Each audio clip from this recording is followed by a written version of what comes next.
Welcome to HBCU OverDrive. I'm your boy Doc Holliday. This is where HBCUs matter. If you haven't done by now, please like, comment, share, and most of all, subscribe.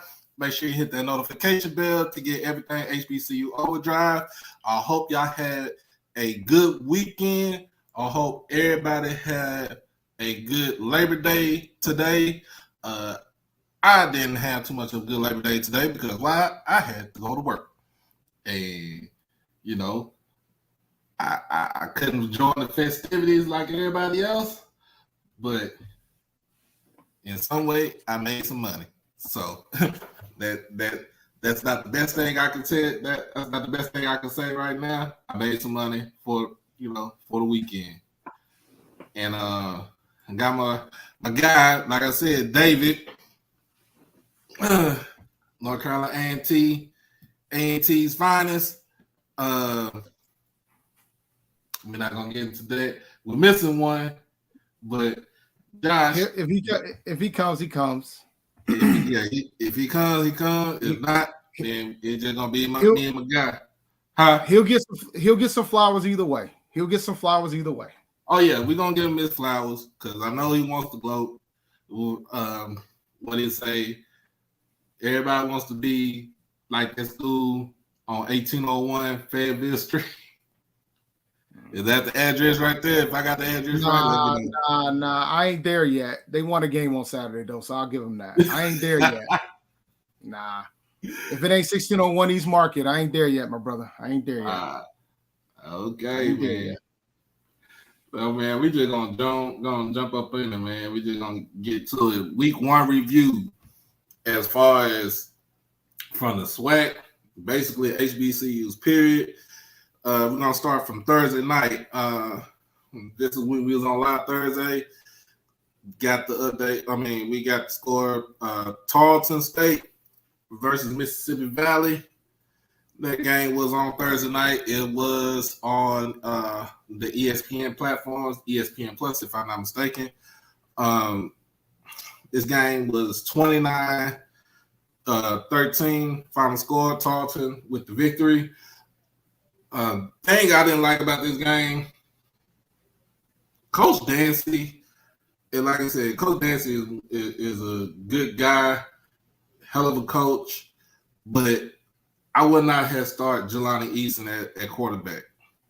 I wouldn't have started him at quarterback because he's limited more as far as being a passer. He can run, but when you got you got your quarterback and your running back in the same backfield that can run, all the defense has to do is just load the box up. So basically they keyed in on Caleb Johnson and try to make Easton beat him with the arm. And what I saw while we was on the show, he really couldn't do it. He could not do it. So if I'm Coach Dancy, I'm basically benching Easton and going with one of the other quarterbacks that you got, especially the quarterback you got from the JUCO ranks. That was the number 1 rated quarterback in the JUCO. I want to see what he can do as far as throwing the ball, see what type of offense he could put up. Because if you really think about it,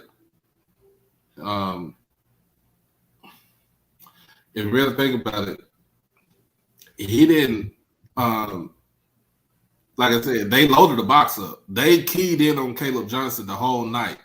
So he couldn't get the passes to thrown, especially to Ja'Cory Rankin and to those other receivers that they have. And you basically had your defense out on the field for like longer possessions and stuff. So, well, here's the thing, man. I'm looking at the stat sheet because I didn't watch the game, but right. the big thing that I noticed is that Mississippi Valley State ran the ball over 40 times. Right. So it's like they really was committed to the run, and it's obvious they didn't have faith in their quarterback because he really didn't get that much opportunity to throw it down the field. No. No. So it's like, if that's what Mississippi Valley's identity is going to be, they were relatively productive with Thomas based on the average, but they ran the ball 46 times, which is insane. Yeah, and if you run the ball 46 times, and as a team, if it wasn't over 100 yards as a team, then you're doing your quarterback a disservice. Oh, they ran for over 200 yards. Let's do numbers. I'll take that back. I'll take that back. They ran for over 200 yards, but it's obvious that, and like you said, man, it's obvious that they just didn't take the opportunities. If you're gonna run that damn much, now granted, you got 7 of them was the quarterback, right? 7 of the carries was the quarterback, but if you're gonna run that much, that means you should be controlling the clock. But they never led in this game, so it's just what were you trying to do? To me, what is your identity as far as the team goes, as far as on the offense? Because we know what your identity is on the defense. Your defense is hard-nosed. Your defense is the mirror image of you as far as being the head coach. Because you're Coach Dancy is a defensive guy. You have a strong front four. So, what is your identity going to be for offense? That should be the question that Valley should ask themselves. What is, and look in the mirror and ask themselves, what is my expectations as far as what offense goes? The next game, which we talked about this, which was the slaughter. UAB. Jesus. Nah, we ain't got to talk about this game. I want to talk about a comment I guess Coach Maynard said during the game. Okay, let's talk about that. Like we ain't gotta go that way. 59-0, they got destroyed. All right, got it. We know. Right. We ain't gotta get into the details of that, but he made an interesting comment during the game. I guess he said that he don't get paid. He gets paid to win the SWAC. He doesn't get paid for these games. And I don't. Nah, you don't just show up just to show up, bro. Everybody shitted themselves when he said that. Mm-hmm. Twitter was basically on fire after what he said. Like everybody I didn't really say too much about it, but mostly everybody that we know, they had their opinion about what he said, and they gave it to him. I said it on Twitter, and I'll say it again. I didn't see the comment. I just heard about it. If it happened during the telecast, I can easily go find it if I want to watch a 59-0 beatdown. But if he did say that, because there's a lot of Aggies that want him to be our next head coach. I'm not one of them if he did say that, because that tells me that you're not interested. No, I'm serious. Like that tells me that you're not interested in beating who's in front of you, regardless of who it is. I feel you. Uh-oh. You know what I'm saying? That's a problem for me. You know what I'm saying? Like if you ain't out here trying to beat whoever's in front of you, and you just saying, well, this is just a money game, that's the wrong approach. Because that creates there's two levels of morale that you got to worry about as a team, right? It's the we know we can't beat these guys, and it's the we're trying our best, and then we still get demoralized. But if you already got the attitude of, I'm just here to to cash the check. Right. You know what I'm saying? That's problematic for me. Yeah, that's really what it sounds like. Like, look, I just come to get this money, and we're worried about the only thing I'm worried about is winning the sweat.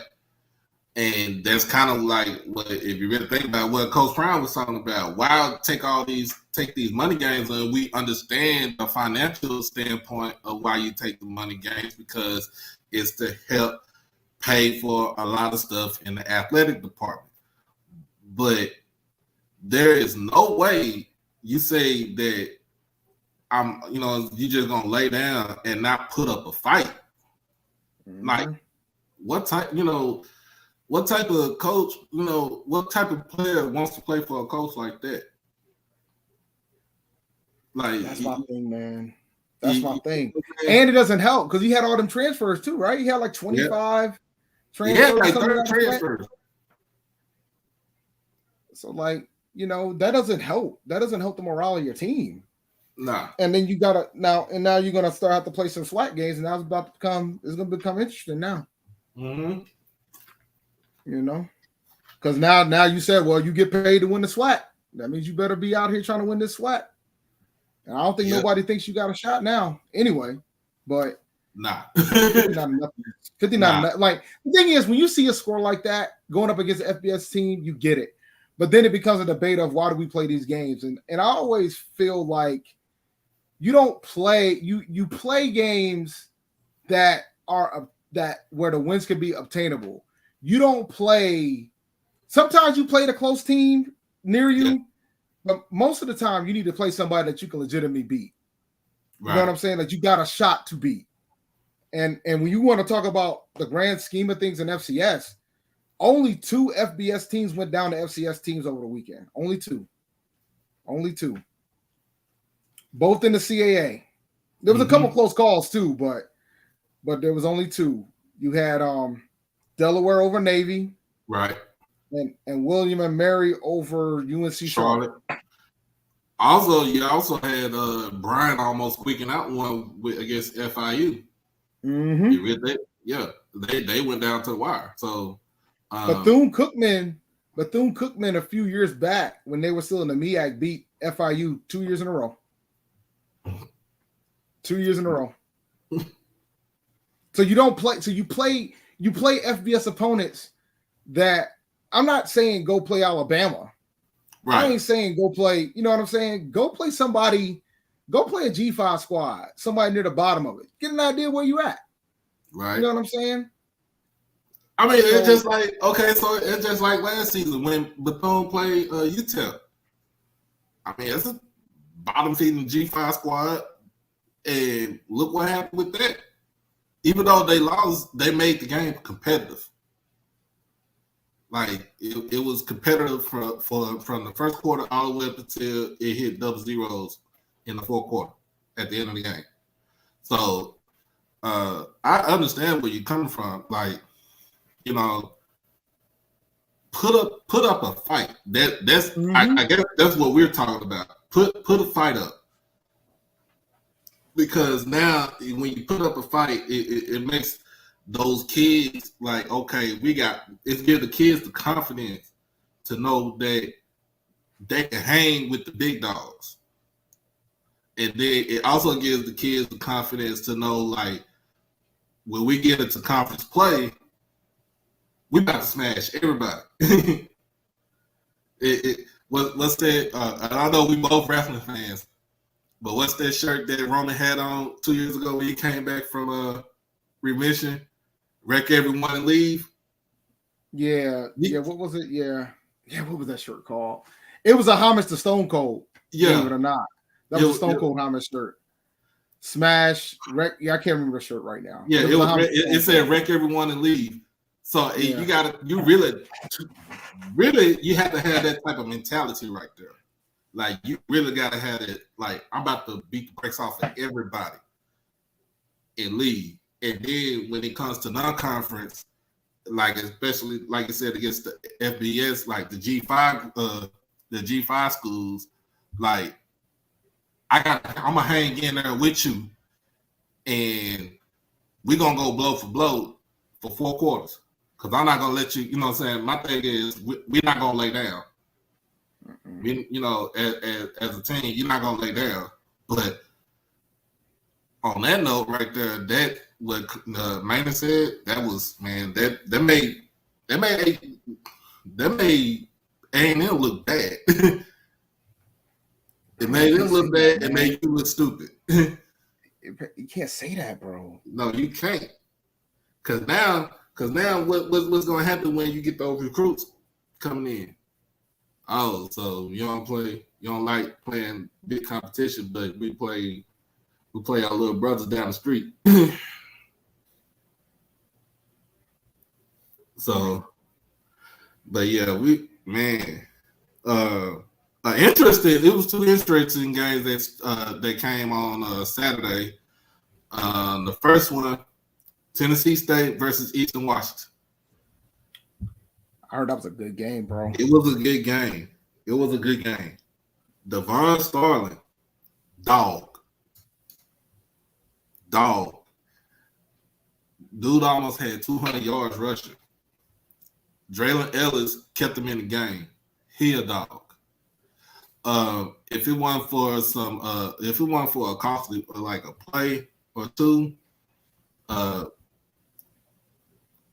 Tennessee State would have won that game. So now you really think about this. They eked out. They come out. They lost by a touchdown, and now they go into the Southern Heritage Classic against Jackson State with a lot of confidence. They're gonna need it. With a lot of confidence. Yes, they're gonna need it, but they come into the game now with a lot of confidence. The other game I watched, like I said, I didn't watch it, but it was the SFA Alcorn game. Now this game started out with a weather delay, lightning delay. Once they got the game started, Alcorn jumped on SFA from the get-go. Jumped on them, had them down by 2 touchdowns. I saw that, man. I was like, oh, they about to pull this off. And it was in the reservation too. Is it the reservation?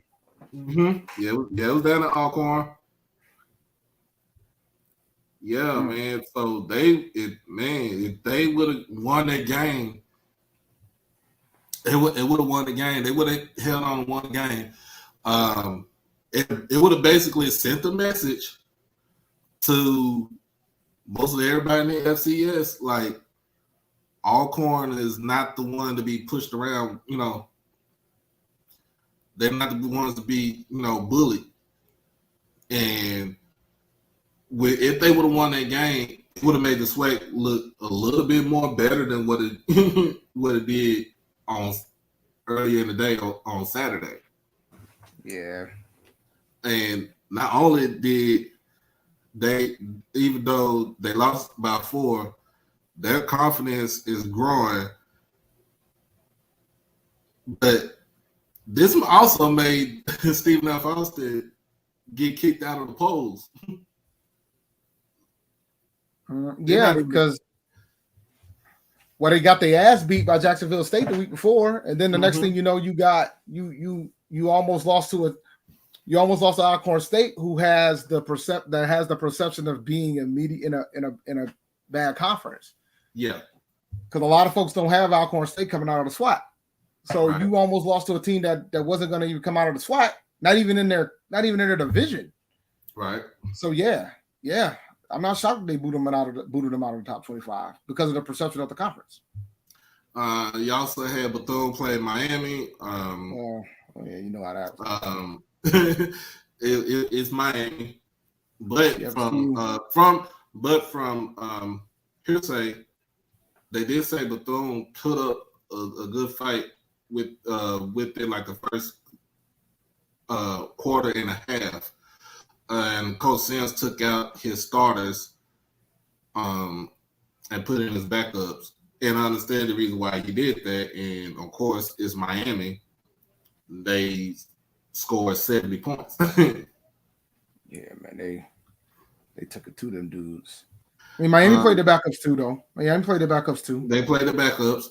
And then also now you get Coach Sims basically get to see who his quarterback of the future is, which is Jaylen Jones.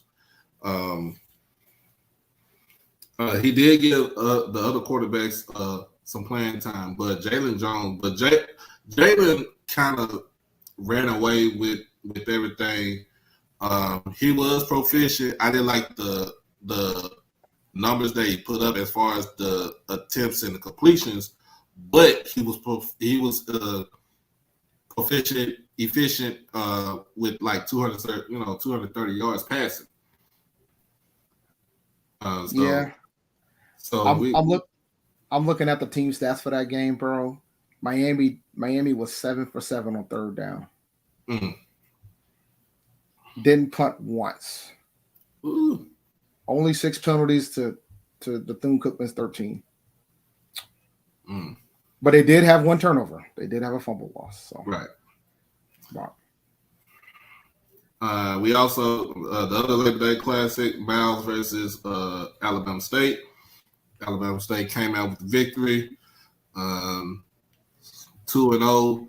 I really can't too much say about Alabama State because one of the victories is against Howard. Like I said, I would not bet on. I would bet my life savings on. I wouldn't bet my life savings on Howard either. They asked me who do I have. I wouldn't bet my life savings on Howard. But I also played Miles, in which I always said Miles played Alabama State real. They play them tough. So, but to eke out a win like this, win by 8. That game when they go to the West Coast this Saturday and play UCLA. Get your money. Play D Davis in the first half. Take him out. You got Miles Crowley. You don't think they got a fighter's chance, man? You don't think they can do something? You don't think they can do some damage? No, I can't see them doing no type of damage against UCLA. They might get a field goal, but other than that, I can't see them doing any type of damage against UCLA. They just go look, get your $300,000-$400,000 check, go on back to Montgomery, and get ready for the next opponent. The real HU battle, Hampton won by 3.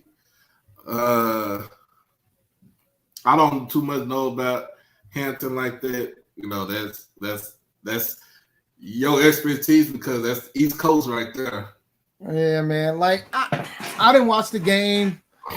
I know that the Howard folks are furious because they lost last week to Alabama State and they felt like they should have won that game. They should have won that game.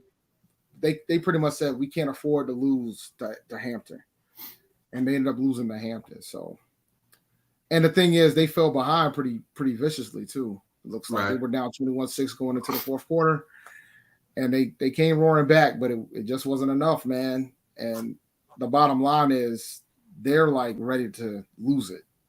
Hampton needed this win because in 2 weeks they got to go into conference play. Okay, because they're already in the CAA. They're already in the CAA this year, and they got a tough draw.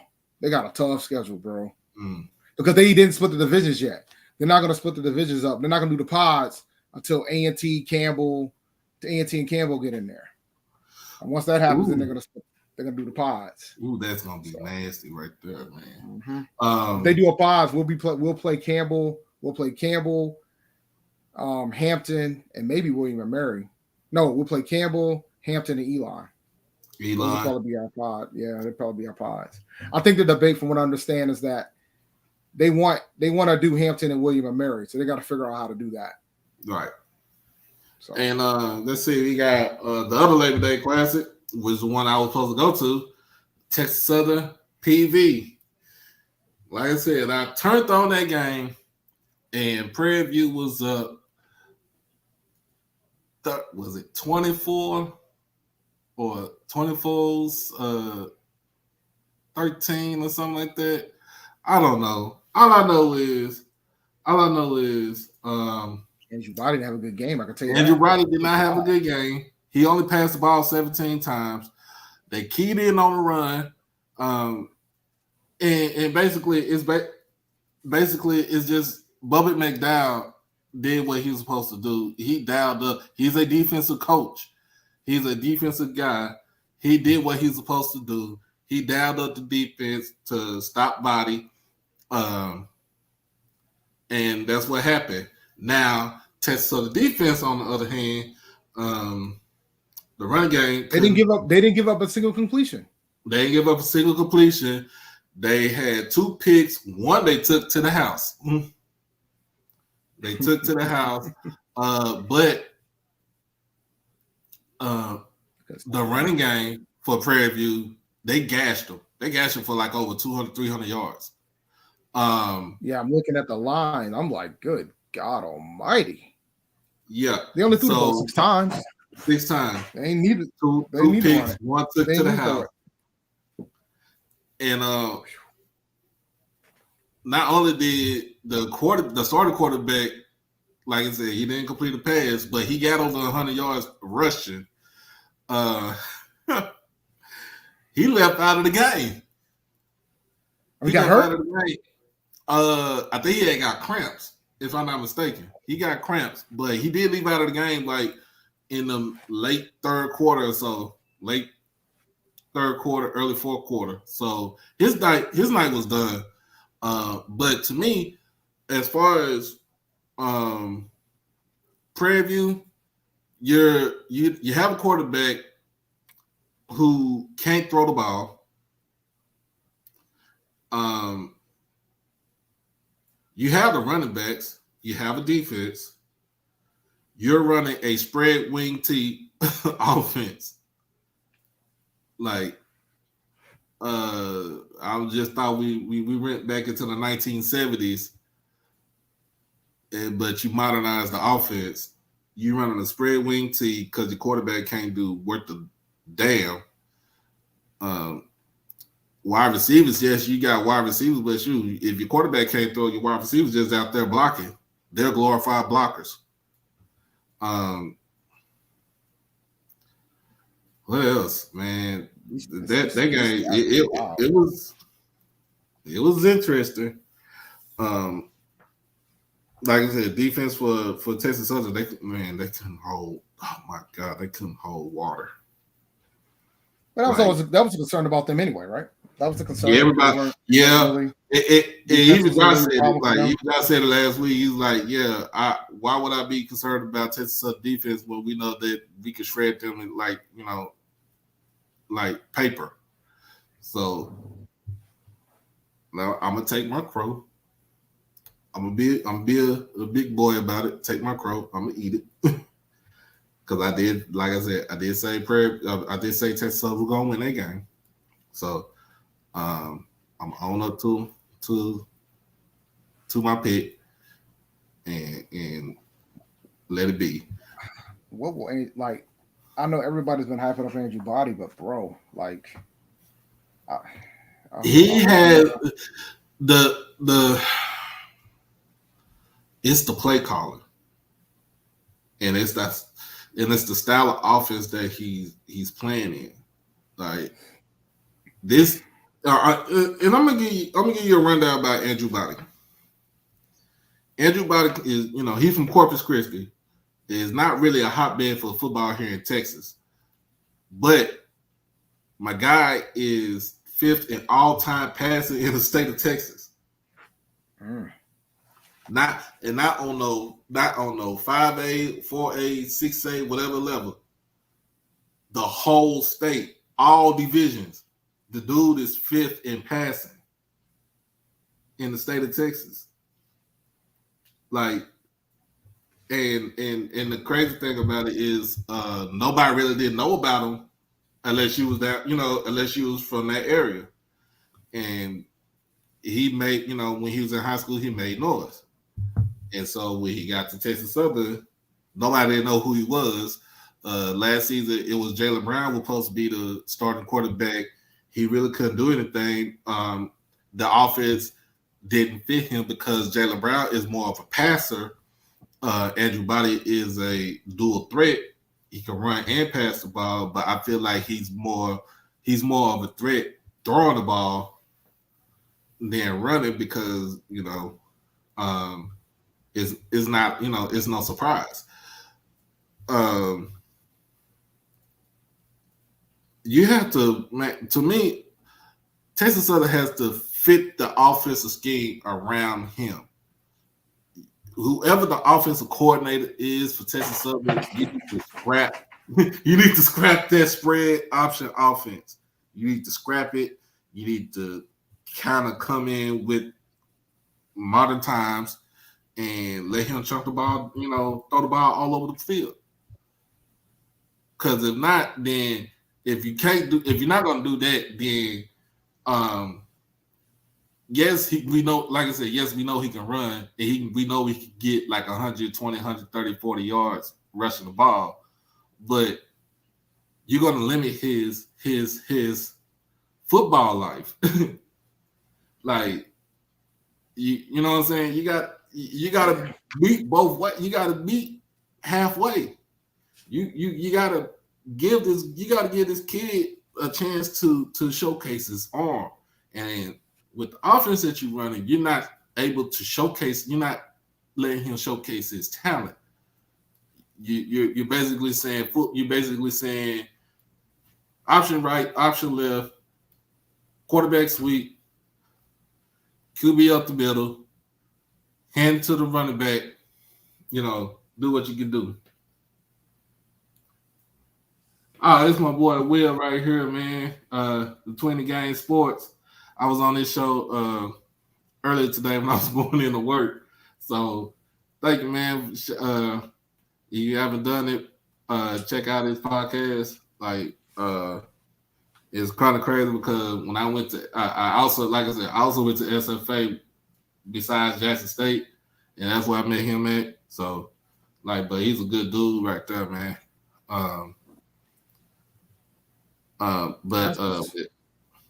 But with Texas Southern, man, like, you just got to do something about that. And then with Bubba McDowell, you got to make sure you got to have a quarterback. You have a lot of weapons. He ain't gonna be able to run like that. He ain't gonna be able to run the ball like that in every game, man. Nope. He can't do it. Other scores, we got Pine Bluff winning against Lane, which was a nail biter. So it was a close game right there. They won by a touchdown. Hopefully this they boost the confidence that they sure need it, because they're going to need it for when they get to conference play. Hopefully they can, like I said, they could build off of this game, but the defense needs to do something about, the defense. They need to do something about their defense, because giving up 42 points to Lane is not the way to go. We also got Southern beating up on their little sisters, aka Florida Memorial, 86-0. We're not gonna say nothing about that. That's over with. Move on to the next game. Y'all play. In fact, y'all play LSU Saturday. So get ready for that. Get that check. Look, man. Let me tell you something, bro. I want to talk about that. I want to talk about those players that's getting threatened like that, man. I want to talk about that. Oh, the threats? Yeah, I saw. Yeah. Look, man.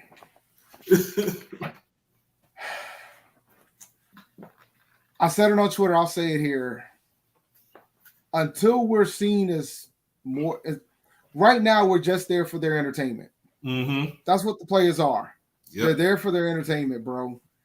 And until those folks realize we're more than that, that's what's going to happen. It's not an LSU thing. No. It's an easy target because it happened to them and they just lost the game in a nail biter. Right. But it's not just an LSU thing. Like, it happens almost everywhere. Yeah, I mentioned this on Twitter too. I guess like a few months ago, Bomani Jones on his podcast at the right time talked about the differences of cities in the ACC versus the SEC, and how the ACC cities are more bearable and more, more open to us being in their city. Right. If we weren't an athlete. You know what I'm saying? So, and he was going down the list of the cities in the SEC versus the ACC, and I'm like, yeah, it's true. Like, they got Atlanta in the ACC. You got Raleigh-Durham in the ACC. Like, you got a lot of pretty good. You got some pretty good cities in the ACC that you can manage. Right. Whereas in the SEC, you got some of them schools are in places where you don't want to be in the dark too long. Like Starkville, Mississippi. Yeah, like nah. He didn't say too much bad. Yeah, he didn't say too much bad about Columbia, South Carolina. It's like Columbia, South Carolina ain't that bad, but it's still South Carolina, so you gotta take that into account too. But Columbia's not that bad. Columbia's pretty much half white, half black anyway. So. And then I noticed that Butte ended up going into the transfer portal today. Are you serious? I promised the guy he did. I promise you, he jumped in the transfer portal. Like he felt like, if I'm not welcome here, why, you know what I'm saying? Why am I playing for y'all? Like you said, we're just here for your entertainment.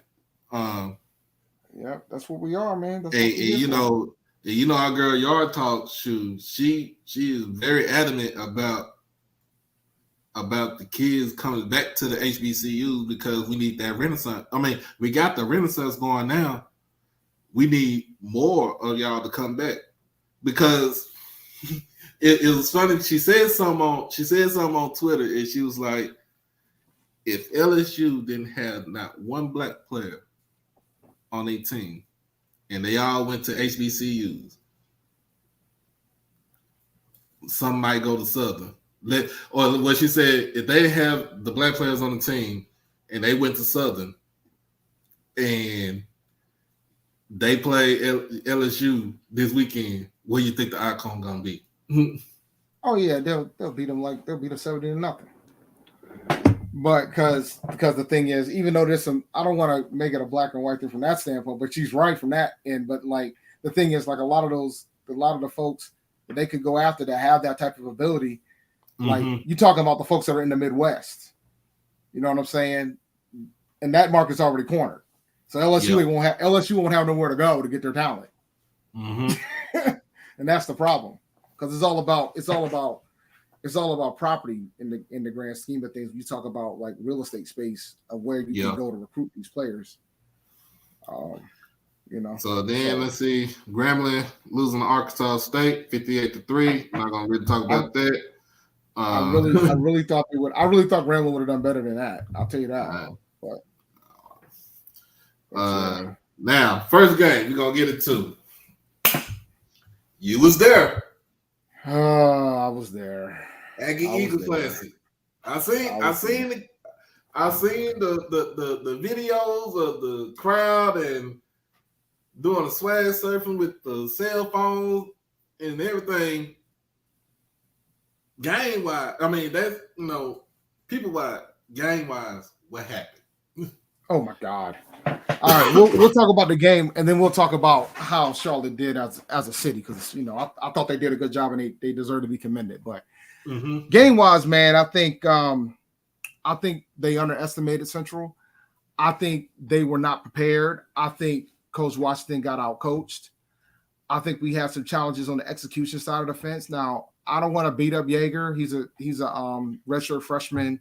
This was his first starting gig, but I'm absolutely gonna cut him a little bit of slack because it's different. It's different when your first game is a rivalry game. Aggie Eagles is serious. Yeah. So there's a different look, and then on top of that, it's not just a rivalry game. It's the first one in a long time in Charlotte, if not the first one in Charlotte. Because we used to play Aggie Eagle in North NC State Stadium. Okay. In the 90s and early 2000s. Okay. So for it to be in a bigger venue, it's a different level of a pressure. Central had a chip, you know what I'm saying? They felt like they should have been ranked. They felt like they should have been the favorite to win the MEAC this year. So they feel like they've been disrespected throughout the entire offseason. So we knew that, I knew that, I was giving Josh hell, but I knew that Central was going to come in. It's not going to be the same Central that we've been beating up on the past 3 years. And I'm concerned that the players didn't realize that. The coaching should have known that. But some of the comments that I heard in the press conference after the game tells me that some of the coaches didn't exactly believe what they saw either. But I think there was a lack of preparation, a lack of adjustments of the fact that that you're a former defensive coordinator is now the defensive coordinator for Central. Like you out here, he was calling all the plays. Yeah. He was calling all the plays when they were coming out, to the point where Coach Washington had to admit that he had to start masking them because it was getting bad, because they knew what they were calling. They knew what they were doing. Oh, man. And how long Coach Washington been there? He's been there for the last 7-8 years? He's been there since Broadway was there. He took over as head coach in 2018. Okay. Yeah, he was a defensive coordinator and assistant coach for Broadway for years. And then when Broadway retired, he took over as the head coach. And he just signed a 4-year deal with A&T last year. So he's going to be a head coach till 2025. I'm fine with that. I've slept on it. I just feel like now is going to be the time to see what he's truly about, because when he took over as head coach, they still had those players from the previous regime. Yeah. So now most of those players are gone. There ain't too many players left from that celebration. There's a couple players left from the 2019 Celebration Bowl squad, but there ain't as many as there used to be. So now he's got to go recruit. Now he's got to go replace these players. And I think he's done a pretty good job at the quarterback position. Don't get it twisted. So I think he can do it, but now it's up to him to make these things happen. Now he's the one that's got to convince these folks to come up here and play. So we're gonna see how this goes. I think a lot of folks wanted him fired last year, and I think the biggest reason why is because of the undisciplined. How undisciplined the team looked. We had a lot of penalties in that game on Saturday, bro. A lot of penalties that stopped drives. We were in the red zone multiple times, couldn't get a touchdown out of it. You know what I'm saying? The one touchdown we did get was like a 55-yard play. So we had our opportunities to win this game. We threw a pick in the red zone. So we had our opportunities to actually be in this game and win it. And how was Charlotte as far as being a host? Let me tell you something, man. I went to the step. So for me, when there's these big events, I try to go to the sponsored events only because I want to know what they're doing and how they're setting the shop up. So I flew in Friday morning, and I got, and I chilled for a little while. Then I went to the step show Friday night. It was at the convention center. I think the teams, they gave out $5,000 to the winners. Looked at my chapter, and A&T won, my fraternity won, but it was a good event. I think some of the teams showed up. They didn't show up the step; they showed up the hop, and that's why they all lost. But that was a pretty good event. And then they did the Fan Fest on Saturday, and they did a run too, but I didn't go to the run. And they did a professor from Central and a professor from A&T. They did a historical presentation on the history of the Classic. Okay. Because it was the 100th. Because they recently discovered that the first game was played in 1922. Back when Central was called the training school, the normal North Carolina training school, I think it was.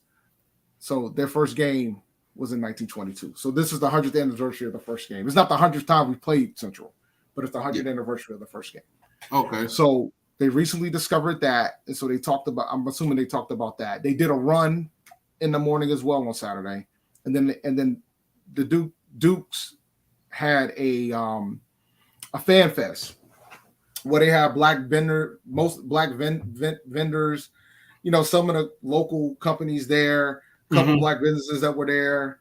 My my line brother's wife, who owns HBCU Fashion, she was there. She came out there and had her stuff set up and things of that sort. And they had a bunch of other apparel that was out there, which was pretty cool. So it was a really good setup for FanFest. They had a contest for the food truck. They had a food truck contest, and they're all black businesses for the food truck contest. And they gave some cash to the winner of that. That was pretty dope. So, I mean, there was a lot of good events. And then on top of that, you had all the other parties that were going on around the city. So we pretty much took over the city. Tailgate spots all over the city in the uptown area.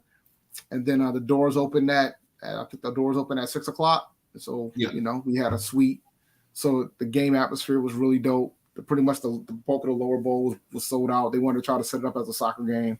So the atmosphere was dope. Central needs to change the name of their band. They should no longer be called the Sound Machine. If you cannot have sound come out of the instruments, you cannot be called the Sound Machine. But other than that, I mean, it was a really good event. It was a really good event. I think Charlotte did a phenomenal job. We don't go back until 2027. It'll be interesting to see if they were happy with the attendance numbers. Unfortunately, they didn't. I thought that we had a shot to at least get ahead of when ECU played App State. We missed it by about 1,000 tickets. So, but still we sold they sold over 35,000. So overall it was a good event. I think I know the AD Hilton from A&T pretty much said that they should net at least $500,000 from this event, which was good. So that was good. You know what I'm saying? So we'll see. But overall, man, it was a good event. I think when we come back in 2027, hopefully we can get more than this one. And maybe we could try to make it more of a yearly thing there. Because I think that would be great for the city of Charlotte. I know they're still trying to figure out how to replace CIAA. So I think this would be a unique opportunity. Because they went to Baltimore, right? Yep, they went to Baltimore. Okay. So, and I think the key that a lot of people didn't realize is that the way that the split happens with regards to the schools, if you bought the tickets directly from Ticketmaster, it helped out both schools, which was good. That's cool. Now the tickets weren't cheap, I'll tell you that, but it ultimately helped both schools, which was a good thing. Overall, cool. I thought it was a good weekend. I just, I didn't like the result of the game, but overall it was a good weekend. Can't complain about the weekend. So, all right, man. That was a good thing. But now we about to get to the main event that was from yesterday. That was an amazing Blossom class at the OBC. I did a live show yesterday. I did my little reaction. Jackson State 59. FAMU 3. I already put out an APB. I need to put out an Amber Alert for all the players that didn't even play or that was missing from the game. They played? They played, but they wasn't there. I'm going to tell you a story about this game. So, as we just discussed, I was in Charlotte for the Aggie Eagle Classic. I was scheduled to fly home. I was scheduled to fly home yesterday. I ended up not getting home until today, but I was scheduled to fly home yesterday. So, game kicked off at 3:30. Mm-hmm. I sat there and watched the game. When it got closer to 4:30, I started pack. I said, all right, enough's enough. I think the score was like 24-3 or whatever. Okay. So I started packing my bag, getting ready to go. I was also doing a fantasy. Oh shoot, it's 9 o'clock. I'm supposed to be in a fantasy draft right now. Actually, I did my fantasy draft. And as I was doing the fantasy draft and everything else, I headed to the airport, got through security, made it to my gate. When I got to the gate, I looked at the score and it was 59-3. and I said, well, I guess I didn't miss much. You didn't miss anything. You didn't too much miss anything. And like I said, I watched the game from work yesterday from on my phone, and because I really wasn't that busy yesterday, but a few things that came to mind as far as the game yesterday. Then I found out today, Travis Hunter was only 60% healthy yesterday. They still demolished him. God! And they tested him. They tested him on three or four separate occasions, and after that, I don't even think they threw to his side after that third attempt. Then the other thing is he didn't play offense yesterday, so I was gonna see if he was, you know what I'm saying, he was gonna line up a receiver, but man, I'm just saying then I found out that Nugget didn't even play. He played a little bit because he was on third team. Trevante Rucker was on third team, so he was playing special teams. Malachi Wideman was still in Jackson. He didn't even make the trip because of the grade. Who else? Frankie Burgess didn't play yesterday. Yeah, Antonio Doyle played yesterday. He got a sack. Devontae Davis, he was out there. He didn't really, do too much of anything. But as far as the defensive line goes, they basically caused havoc on the defensive line.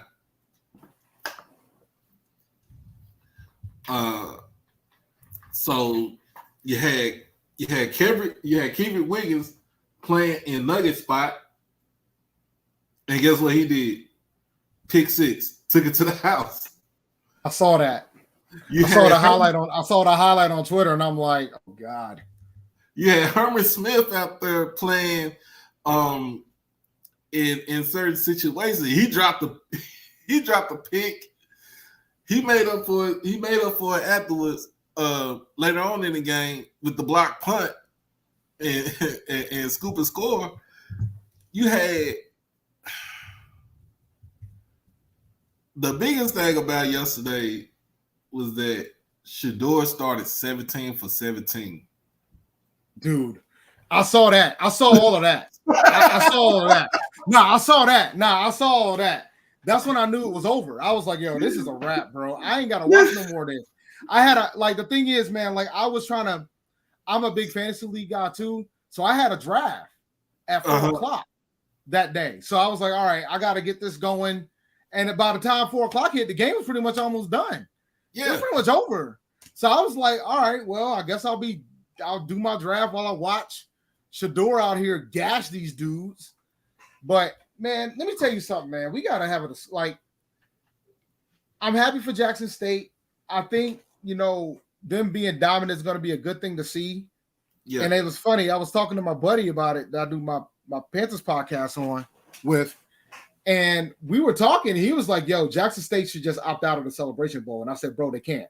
They can't. Contractually, we are obliged by the conference that whoever wins the conference, we go to the Celebration Bowl. There's way too much talent on this team to not destroy some folks in the FCS playoffs, bro. You're going to get your chances. If Campbell State's good, that'll be an interesting barometer to see how that goes. You got Tennessee State next week. So you're going to have your chances if Campbell State's good, if we believe Campbell's legit, right? So if they stay good, and then Tennessee State, you got Tennessee State, then it'll get interesting. But we also need everybody else to at least win. Also, yeah, because it makes for our schedule. It makes for good, a football storyline. But then also it makes our schedule look way better. If you don't win the SWAC, right? If you don't win the SWAC, but I think you guys are now in the top 15. I think y'all 13th in the stats poll now. I think so. So now you're starting to get some level of attention. But I will say this as an Aggie. I will say this. I remember the 2017 undefeated season, and I remember the questions of whether or not what we would have been able to do in the FCS playoffs versus that bowl game. I'm gonna tell you that right now because I think if I remember correctly, I think we ended up in the top 5 or top 8 in the final FCS poll. I know y'all was top 10 that year. Yeah, we definitely top 10. I'm talking about the closing poll. In the closing poll, I think it was top 10. I know it was top 10. I'm gonna check now. Somebody said number 9. Y'all was number 9. I'm gonna check. Elijah Watson, what's going on there? What's going on, y'all that's joining in on on the show? Make sure you just like, share, subscribe to the thing. Number 7. We were number 7. Number 7? Number 7. Okay. We ended at number 7. This was just total domination. And then it was the crazy thing was Prime got pissed because he was pissed that you gave him 3 points they should not even gotten into field goal range. Because it was a penalty, I think one of them was a penalty on Gaddy.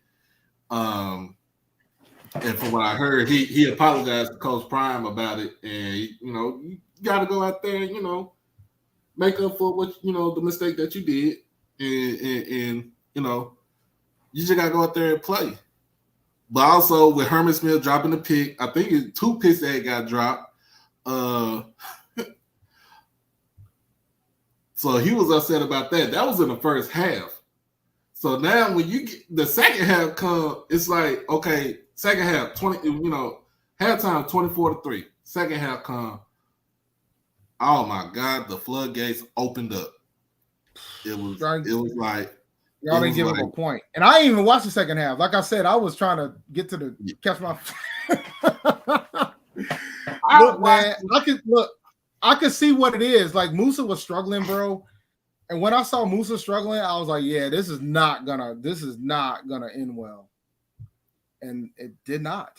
And I was like Musa, because the whole thing about Musa was like he had the moxie from last weekend when he played against NC.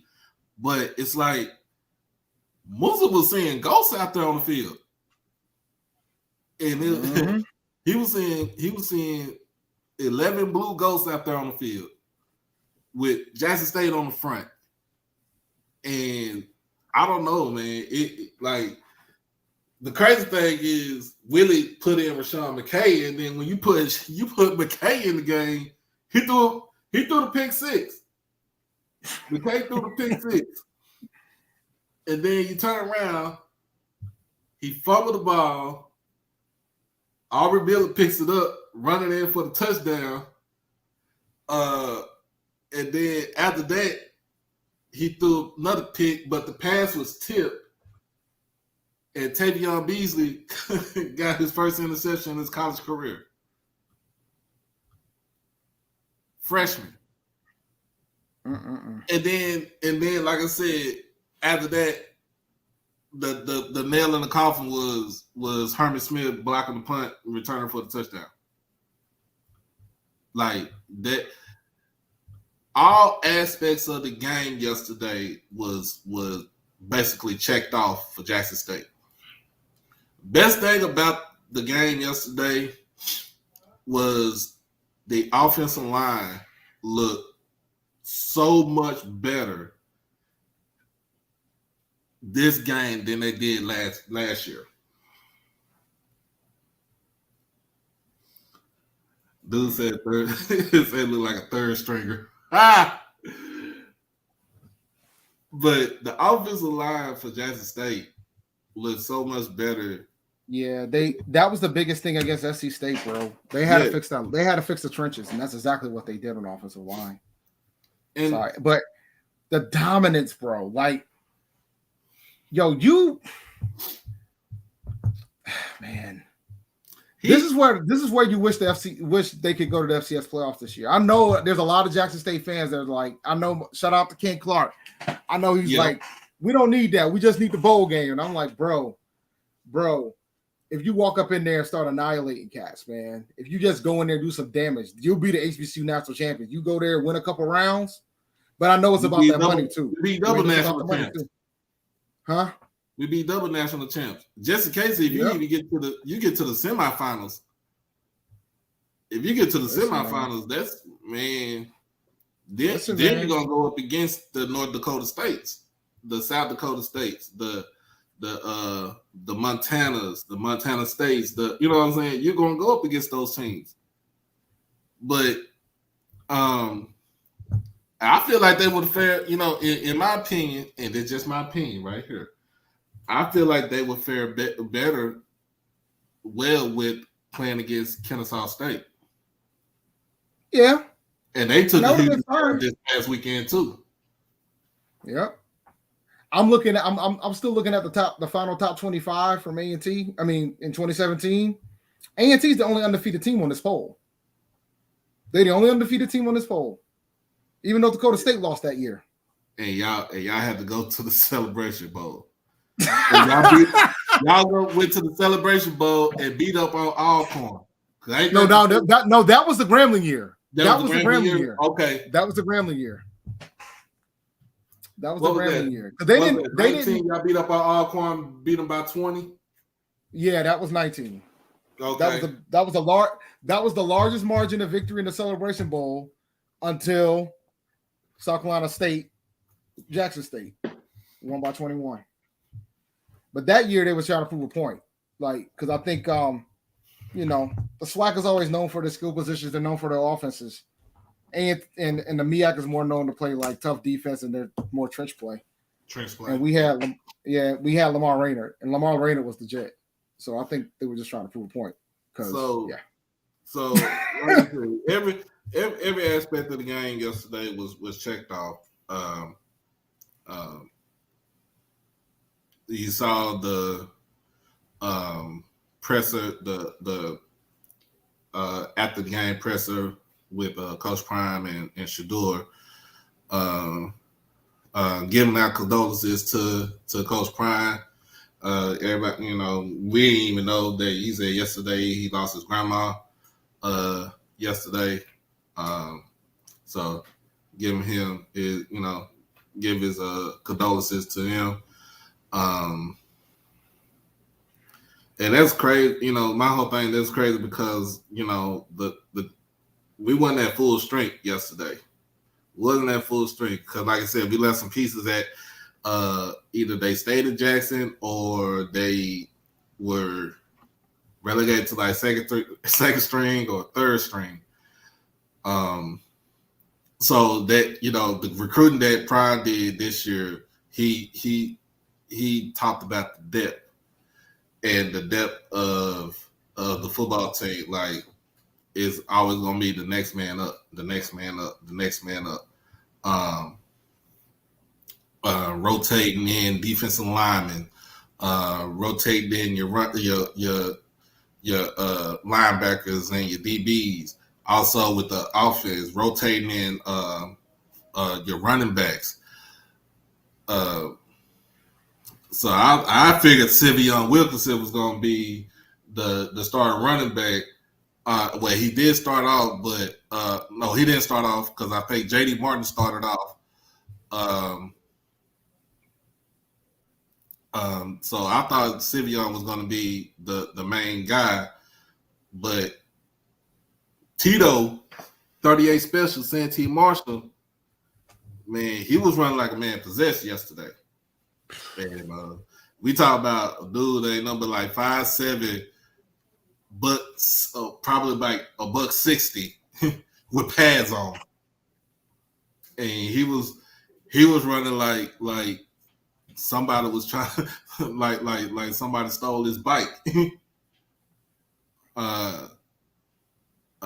With Shador, man, with the receivers, man, he hit 12 different receivers yesterday.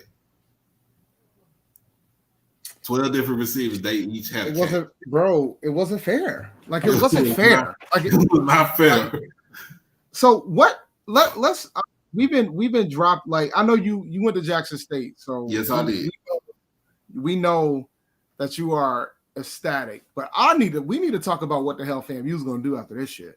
Oh my God, I don't know what. Like we're not talking about this enough, right? Because they've had a rough week. I mean, well, you got to realize both squads had a rough week. You know, there's love. No, I understood, right? Jackson, Mississippi is dealing with their water crisis because they got terrible politicians in their state. Got it.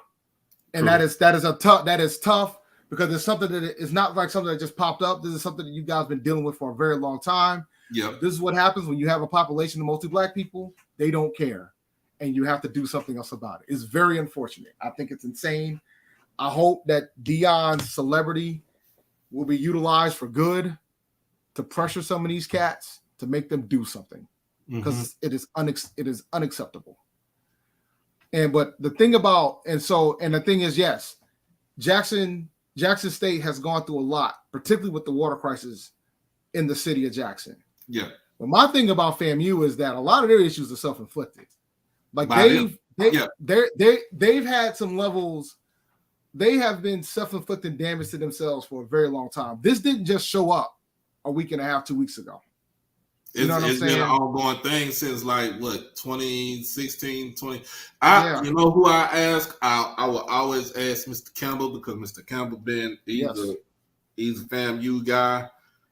He loves this. And I might have to give to his athletics if we don't win the Big South. That was the wager. So we'll see. But they have been damaging themselves, man. Like especially with the housing, the APR. Then we found out the revelation about advising the kids to take certain classes to stay eligible, which is cool, but it's not nowhere near it's not nothing in like with your major for your your graduation plan. So I'm gonna tell you a story. Then the thing is, I gotta be careful, right? Because I wasn't an athlete when I went to college. Like I wasn't an athlete when I went to college. I'm pretty sure their schedules are insane. I had friends who were athletes who played different sports, not football, but like that had more games like a volleyball or a baseball or a softball. So like I am sensitive to the grind of the schedule that those guys have to deal with. Yeah. That being said, I'm not saying it's half and half when it comes to responsibility, but it's probably like 75% on the athletics to make sure you get there and 25% on the student. Yeah. And like even BJ in a previous space was talking about how there's some players that just want you to tell them where they need to take so they can play.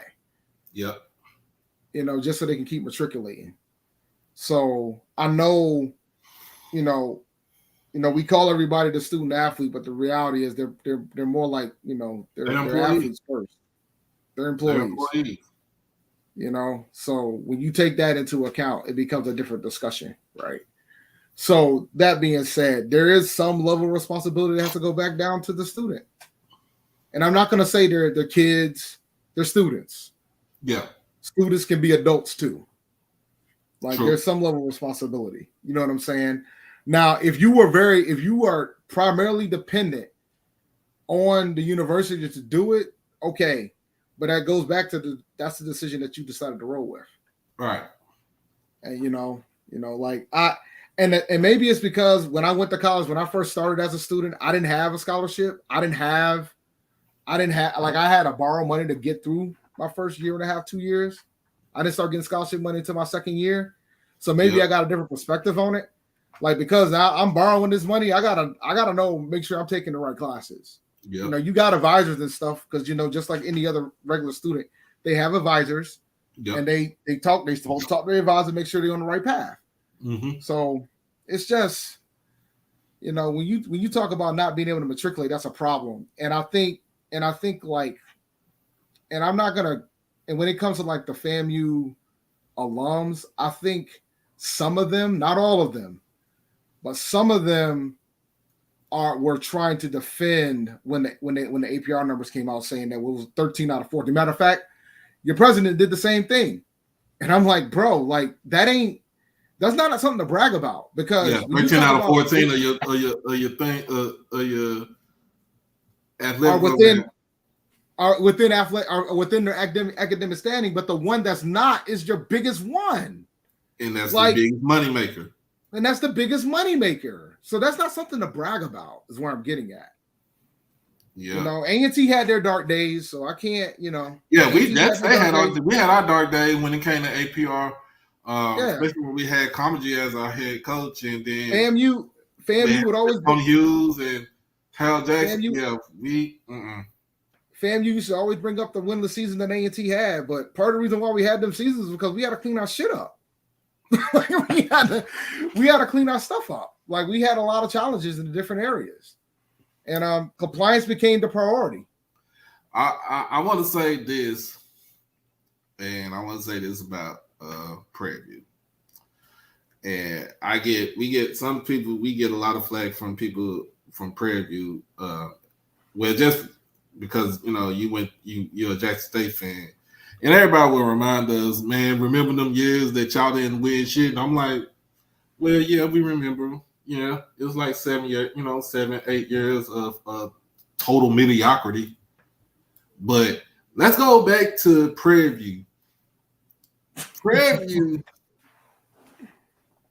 just started winning in the last century. Because remember, these jokers went 80-0-80.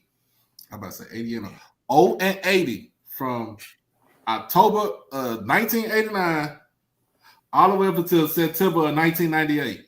You had 10 years. 10 years of total mediocrity. And now, because didn't they dissolve the football program for a bit? They dissolved the football program because some of the people in the administration were stealing the money from the financial aid. Nah, because I think Bomani Jones said his mother was part of the committee to make the decision to dissolve it. Yep. And then they if you really think about it, they basically did what SMU did. They canceled the football season for a year after after all the stuff that was coming out. They took all the scholarships away. So it was basically like Prairie View was playing football as a club sport, like an intramural sport, instead of a revenue sharing sport. You had, like, I could go, you can count all the coaches that you had because you went through a cycle of coaches. I think they had like four head coaches in like 5 years at one point in time. And like none of them lasted more than like a year or maybe a year and a half. And I understand because when they won their first game back in 98, I was a sophomore. I was in Memphis because we was there for the Heritage Classic, and found out that they won the game. I had friends that went to Prairie View, and I called them up, and I was like, "What's going on the camp, on the yard?" Oh my God, bro! They act like they won a damn Super Bowl out there. They were tearing shit up. They tore out the goalposts at the football field, carried that shit back to the president's house. Like, they act like they literally won the national championship. And then after that, you went back on a losing streak. You kept losing. So let's not try to get y'all. Don't try to gloat now because you know what I'm saying. You done made some noise for a couple of years. Cause we could go back to that dark time where y'all niggas didn't wear shit. Well, that's the thing, right? Everybody's had their dark days. Everybody's got they've had their glory days, they've had their dark days. It's just about what people decide to remember. Like A&T is going to remember 2015 to 2019 until the end of time, because that was a phenomenal run.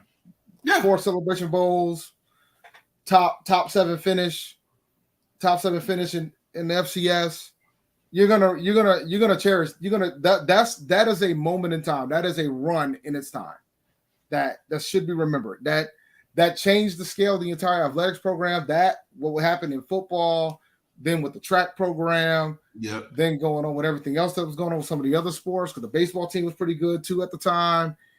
Basketball was pretty decent too. Like everything just came together to make the conference moves that they've done.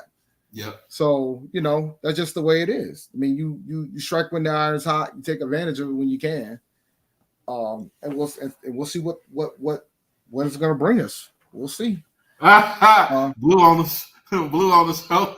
Shout out to Blue, man. Listen. Saturday night. Let me tell you something, bro. Saturday after that game, the fifth quarter couldn't help me. I stayed for the fifth quarter. The fifth quarter couldn't help me. I was not okay Saturday night. I was not okay.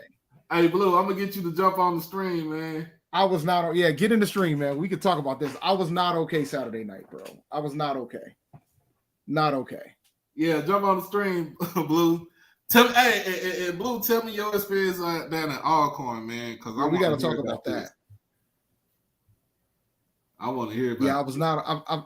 I didn't become okay till I got to the airport and realized what was happening to FAMU. Then I said, all right, at least it didn't happen to us. That might happen to us on Saturday, but it ain't happened to us last. Oh my God. Yeah, we got a tough gauntlet coming up on us, man. We got North Dakota State this Saturday at Fargo Dome. Then we got Duke and Durham. Then I'm flying down for the game against South Carolina State in Greensboro. So that should be a good one. Hopefully. They give them just a minute. All right, man. Hey, that but yeah, man. I was not okay. Saturday, I was not okay. But if you really think about this, though, as far as the whole conference, as far as for the SWAC, even the MEAC too, because y'all took some beatings on Saturday. Oh yeah, Thursday. Oh yeah, they got the MEAC was bad. Like there was some tough ones because I know, and I can tell you a story about that too. I ran into the safeties coach for Morgan State. This morning in Baltimore. I got stuck in Baltimore last night. So I ran into him. And the thing is, maybe I'll tell the story what happened at the airport, but the bottom line is I had to stay overnight. I had to, I had no bags because my bags were checked in. So, I still had all my A&T gear on. And so of course he saw it. And we talked for a bit, and he was telling me that I guess he worked for Damon Wilson when he first got started down in Bowie, and they asked him to come back. So he's coaching the safeties right now for Morgan State. I think I got him on. I got him on my on Twitter. I follow him on Twitter. Yeah, I got his name. My memory's been terrible today, but I did write his name down because I knew my memory would be terrible today. So let me see here. Yeah, man, that was other than Alcorn giving the scare to Stephen F. Austin and Jackson State just dominating in the OBC, and even Alabama State winning the rest of and Prairie View, the rest of the conference did not. Well, they had tough games. They all had tough games, bro. A lot of them had tough games, right? Just like what happened with the MEAC. The MEAC, South Carolina State played the University of Central Florida. Yeah. Norfolk State. Who did Norfolk State play? Norfolk State played Marshall. And I think that South Carolina State game was on Thursday when we had the show. Mm-hmm. So yeah. South Carolina State always plays a tough out of conference schedule. They typically play a team from the SoCon. They'll play 2 FBS programs, and they'll play a couple MEAC. They'll play a couple SWAC teams, because I know they got to play. They got to play South Carolina. Yeah, in Columbia at William Bryce. So when is it? 2 weeks from now, I believe. Mm. South Carolina. So South Carolina State. That's why when people were talking about their record last year, I'm like, bro, they started 1-4. Did you see who they played? Yeah. Like, you know what I'm saying? They lost one game after. Yeah, they lost one game after they started 1-4, and that was the A&T. That was it. They won. They swept the MEAC, and that's why you saw them 6-5 in the bowl. So yeah, because it was between SC State and Norfolk. Central. Okay. Central plays second. Who plays third? Norfolk State is the loudest, but no, Central plays second. Okay. They be out here. Norfolk be out here beholden. We play Norfolk this year too.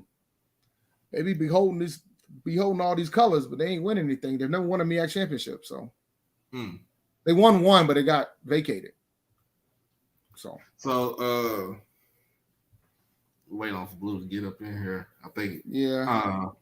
Hopefully, Blue get up in here, man. Man, but just to go back, like for this week coming up, like I said, with the games that are coming up this week.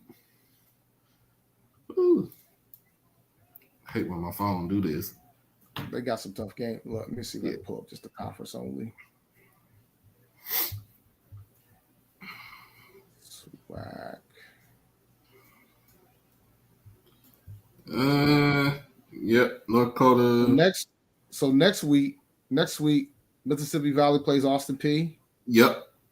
SC State plays Bethune. Alabama State. Oof, that's gonna be brutal. Play UCLA. FAMU got Albany State. If they lose to Albany State, we're gonna be having a different discussion. Oh, they lose to Albany State, man. Willie be gonna be finding another job. No, that ain't fair to Willie. That's not fair to Willie. That's not fair to Willie. He's got some exorbitant amount of circumstances.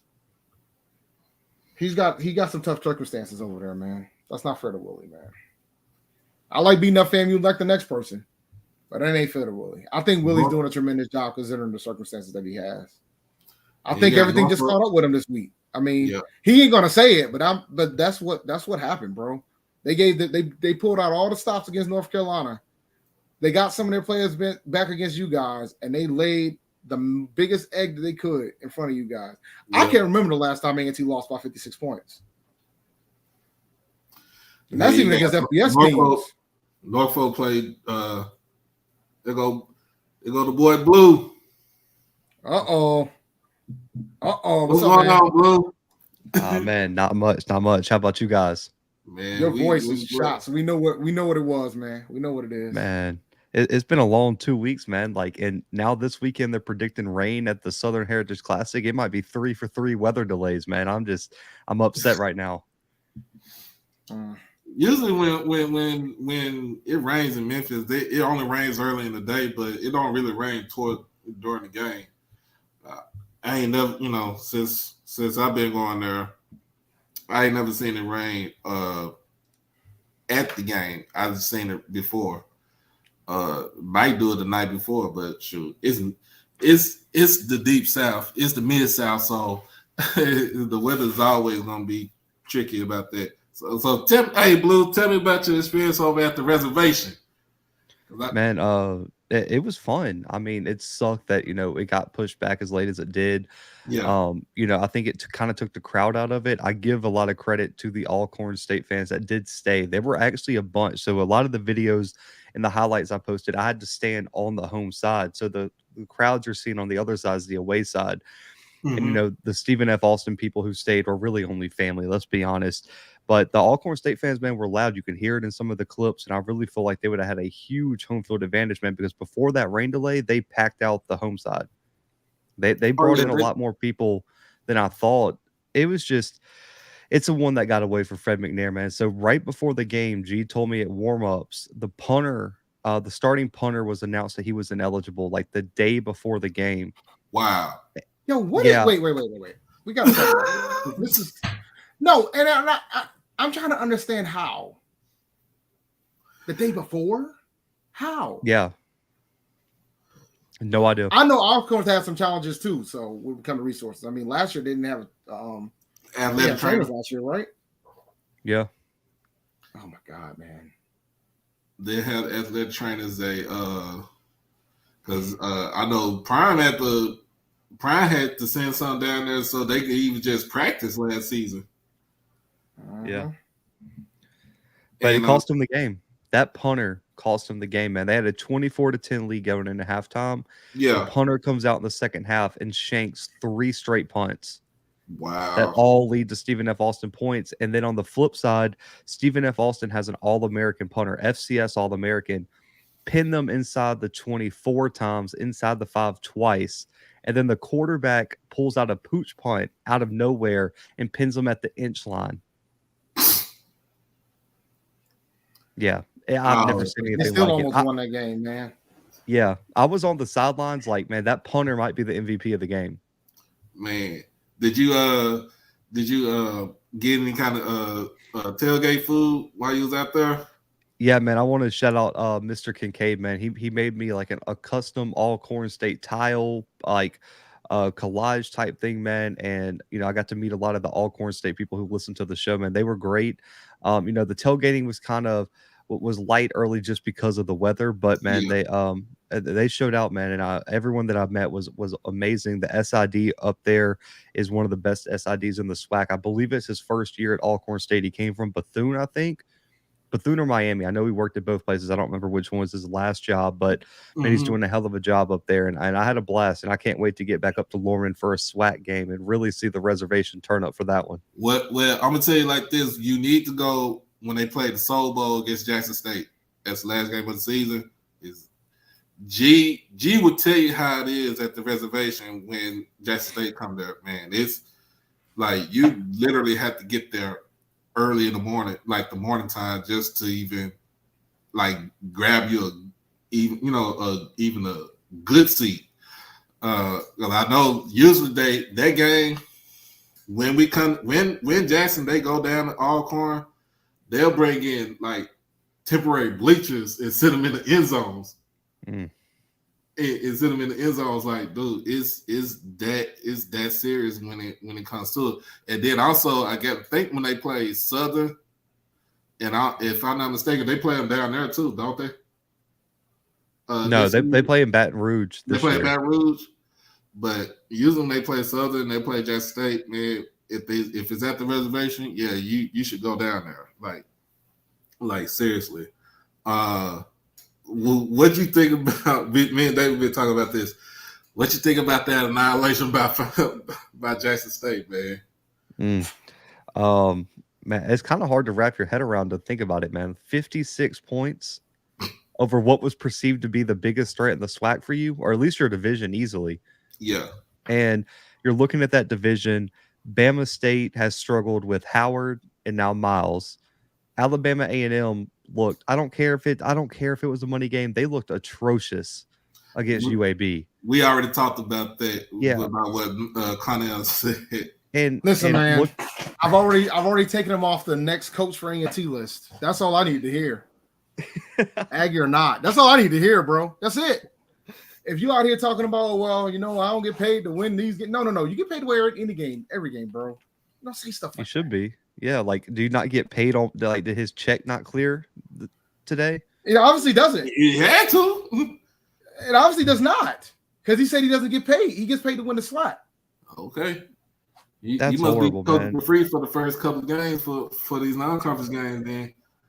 I almost want to go and watch the tape because I couldn't believe it, but everybody was saying it. So I'm like, and I hate the whole, if everybody's saying it must be true, I might have to go back and watch the tape. Because I think he said it. Yeah. I know he probably did. Because what I've noticed about Connor is that Coach Maynard is that whenever he gets asked a question that he ain't really interested in answering, he just, he kind of brushes it. Like when they asked him about social media and he said, I ain't about that life, blah, blah, blah, just, he just brushes it. So, But then he gets on social media though. Yeah, he ain't like Sam Washington when you ask him a question, Sam will give you the answer. regardless of who feelings he hurt. They asked him, "Did you take over defensive calls?" He's like, "Yes, I did in the second half." Did you? It was like, "What did you think of Davius Richards?" "Oh, I didn't think he was that good. I didn't think he was that good." That's what he said. He literally said that. That was a lie, but okay. No, well, he said, I didn't think the quarterback was that talented, but hats off to him. He showed me type of thing, but it was like, wow, like you didn't think he was that good. I don't know what film A&T watched before this game, but I can tell you there's plenty of film last year where Richard was very, very good. Oh no, I knew the quarterback was there. Yeah, I was trying to tell folks that this game was not going to be easy. But we've been blowing. How are you feeling? How are you feeling about A&T right now? Are you? For the season? Yeah. I'm seeing we're going to at least be 0-3 coming out of this. Probably going to be 0-4. Big South ain't out of the question still, but I'm still worried. I think after the game, I was like, yo, we should just take the Aggie Eagle money and buy out Coach Washington's contract at the end of the season. That's how I felt after the game. And then the reality hit. Shout out to my guys at Blue Death Valley. Then the reality hit that they reminded me that he just signed a 4-year deal last year. They're not going to buy out his contract. So we're going to get this season for sure. You'll at least get one more, and you might as well let him finish it out. And if he crashes and burns, he crashes and burns. I hope he doesn't. But I think a lot of the habits that we saw last year, we're seeing it again. Last year, I said, all right, COVID, and the team got ravaged with COVID during the 2020 because they thought about playing before the cases got too high.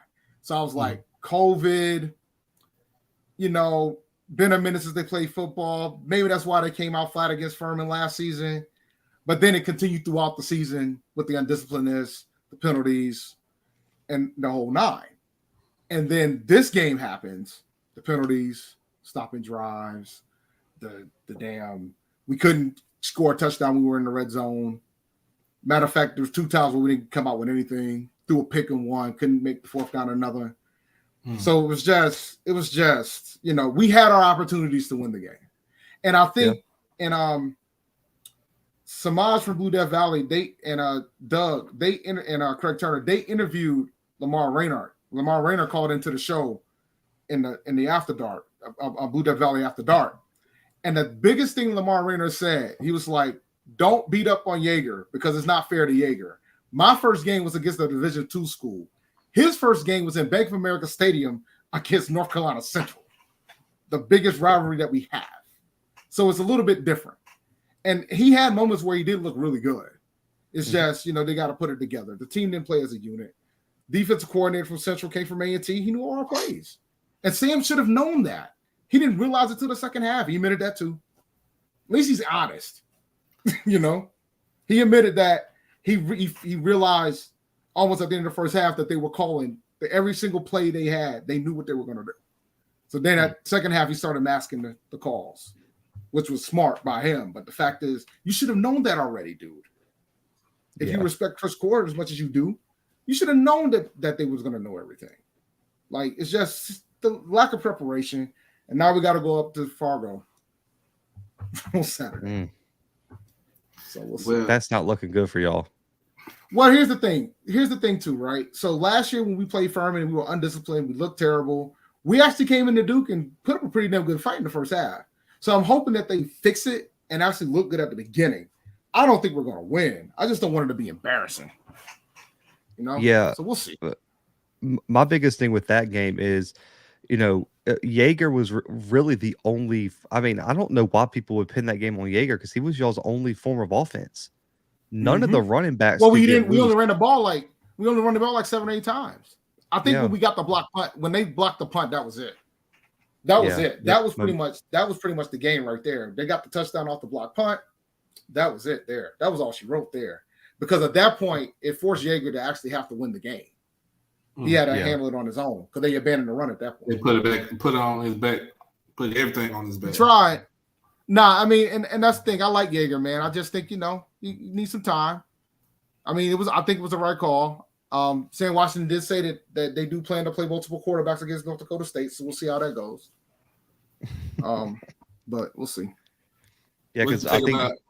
Go ahead, Blue. I'm sorry. Oh no, you're good. I was just gonna say, Drake went up 7-0 on their first drive. I mean, drove straight down North Dakota State's throat, and then it was 56-7 the rest of the game. Dude, I don't want that score, bro. Dude, I don't want that score, bro. Bro, I don't want that score. That'll be tough.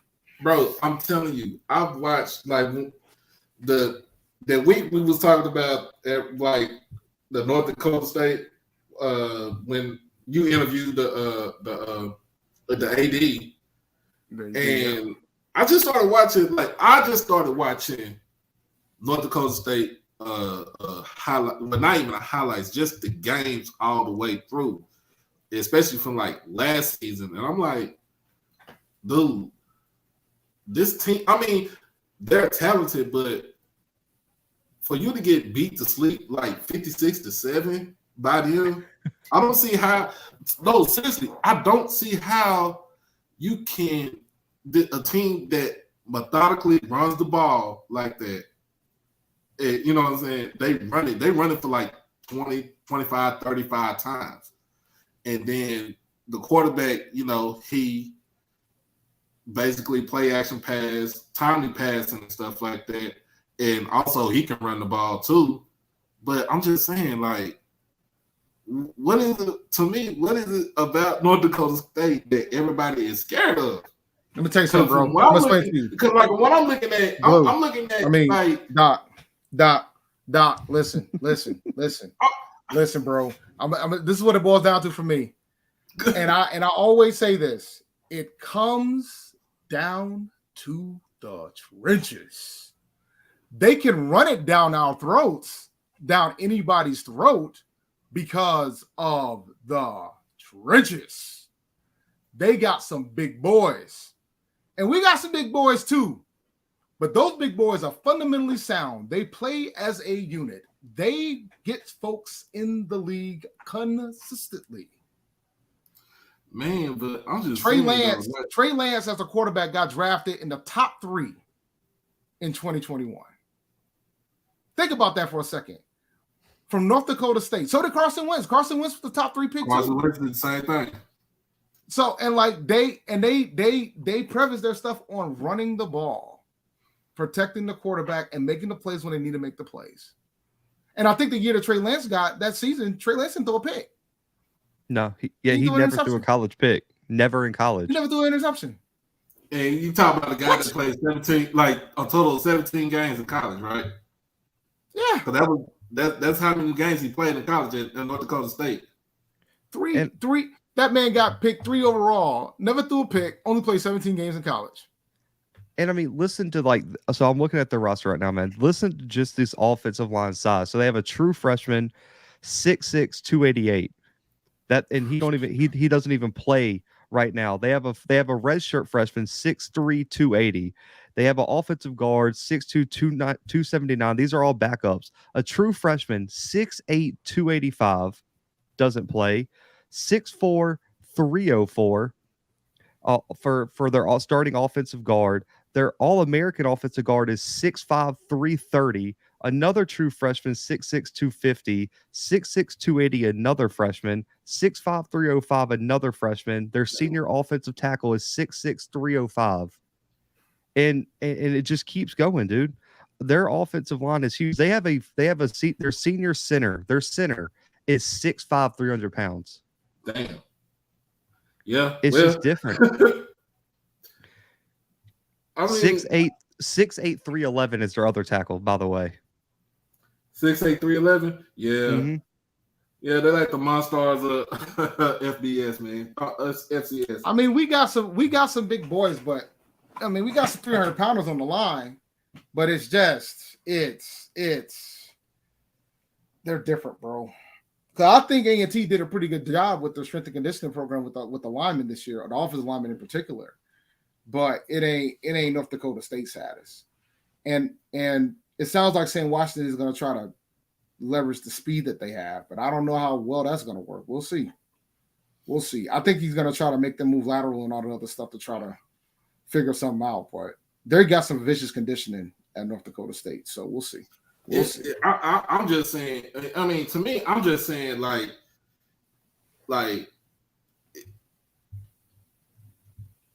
what makes them, other than the trenches, the offensive line, like what makes them, just when you play them, like you shit your pants. They just grind you to death, bro. That's what I watch. They just grind you to death. Right. They grind you until the end of the clock. I mean, and either you're gonna fight it, either you're gonna try to fight back. And I know A&T is gonna try to fight back, but eventually, man, you're gonna run out of gas because they got players for days. Right. So, and I'm just asking the question. I'm just asking the question is like, I just want to kind of see what makes North Dakota State so special, because it's it's like it's more like it's more like that old school football. Yeah. That's it. I mean? That old school football, 3 yards in the cloud of dust. Let me tell you something, bro. We talk about how it's all about the air yards and all that. No, it's not, bro. That old school football still works. That's one thing that's been constant, decade after decade. Mm-hmm. We've seen, even if you look at the NFL, think about some of the quarterbacks that's been in a Super Bowl, bro. Think about it. Think about some of the quarterbacks. Jared Goff has been in the Super Bowl. Jimmy Garoppolo has been in the Super Bowl. 40-year-old Peyton Manning got benched during the season. He won the Super Bowl. Oh man. No, I mean, my point is that you don't have to have like an elite quarterback if you got a phenomenal run game and an outstanding defense to get there. You don't have to. It's not necessary. People don't want to hear it. I do a podcast on the Panthers, bro. When I say that, they hate it. But then when I ask them, how did we get to the Super Bowl those 2 times? One was Cam Newton out here running all over the damn place with his running game, and throwing it to Ted Ginn Jr. and Philly Brown. Because people forget our number 1 wide receiver tore his ACL before the season started. And they had a run game and went to the Super Bowl, went 15-1 and went to the Super Bowl, and they lost to Denver with that phenomenal defense, that run game, and 45-year-old Peyton Manning. So, I mean, and the first time y'all went to the Super Bowl was y'all had Jake Delhomme throwing to Steve Smith. Jake Delhomme with Steven Davis, and Steve Smith wasn't fully Steve Smith yet. Nope. He wasn't Steve Smith yet. He got the Triple Crown in 2005 because the year after that he broke his arm. He broke his leg, and he came back after a broken leg and led the league in receptions, yards, and TDs. So.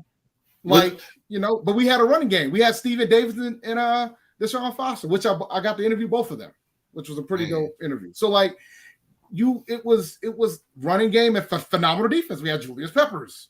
We had one of the best front fours in the league at the time. Princeton Buckner, Chris Jenkins. We had a really good squad. Yeah.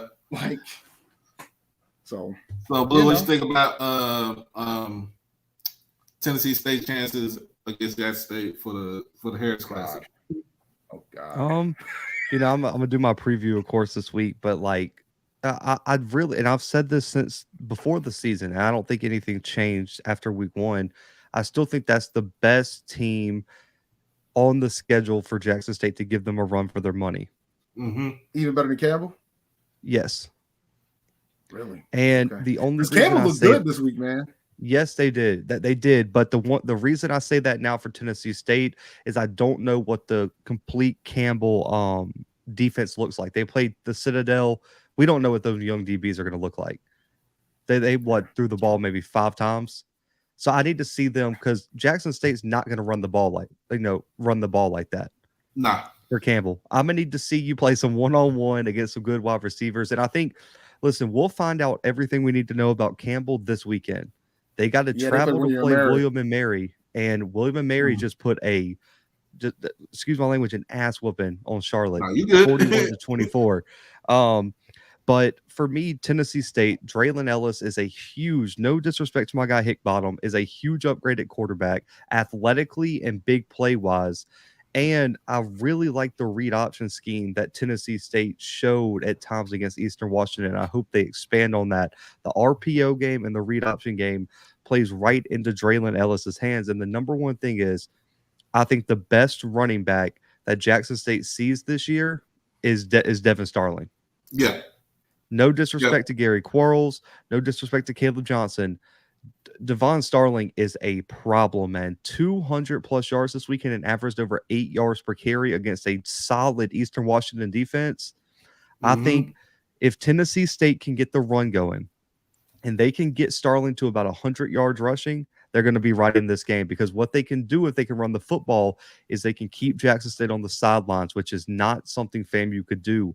Where FAMU got in trouble is the defense had to play, damn near 10 drives in the first half. You cannot have that happen. You have to shorten the game up, and I think that is where Tennessee State's going to have the advantage. Now, the one thing, if it was fully healthy versus fully healthy, I think it's a 50-50 shot.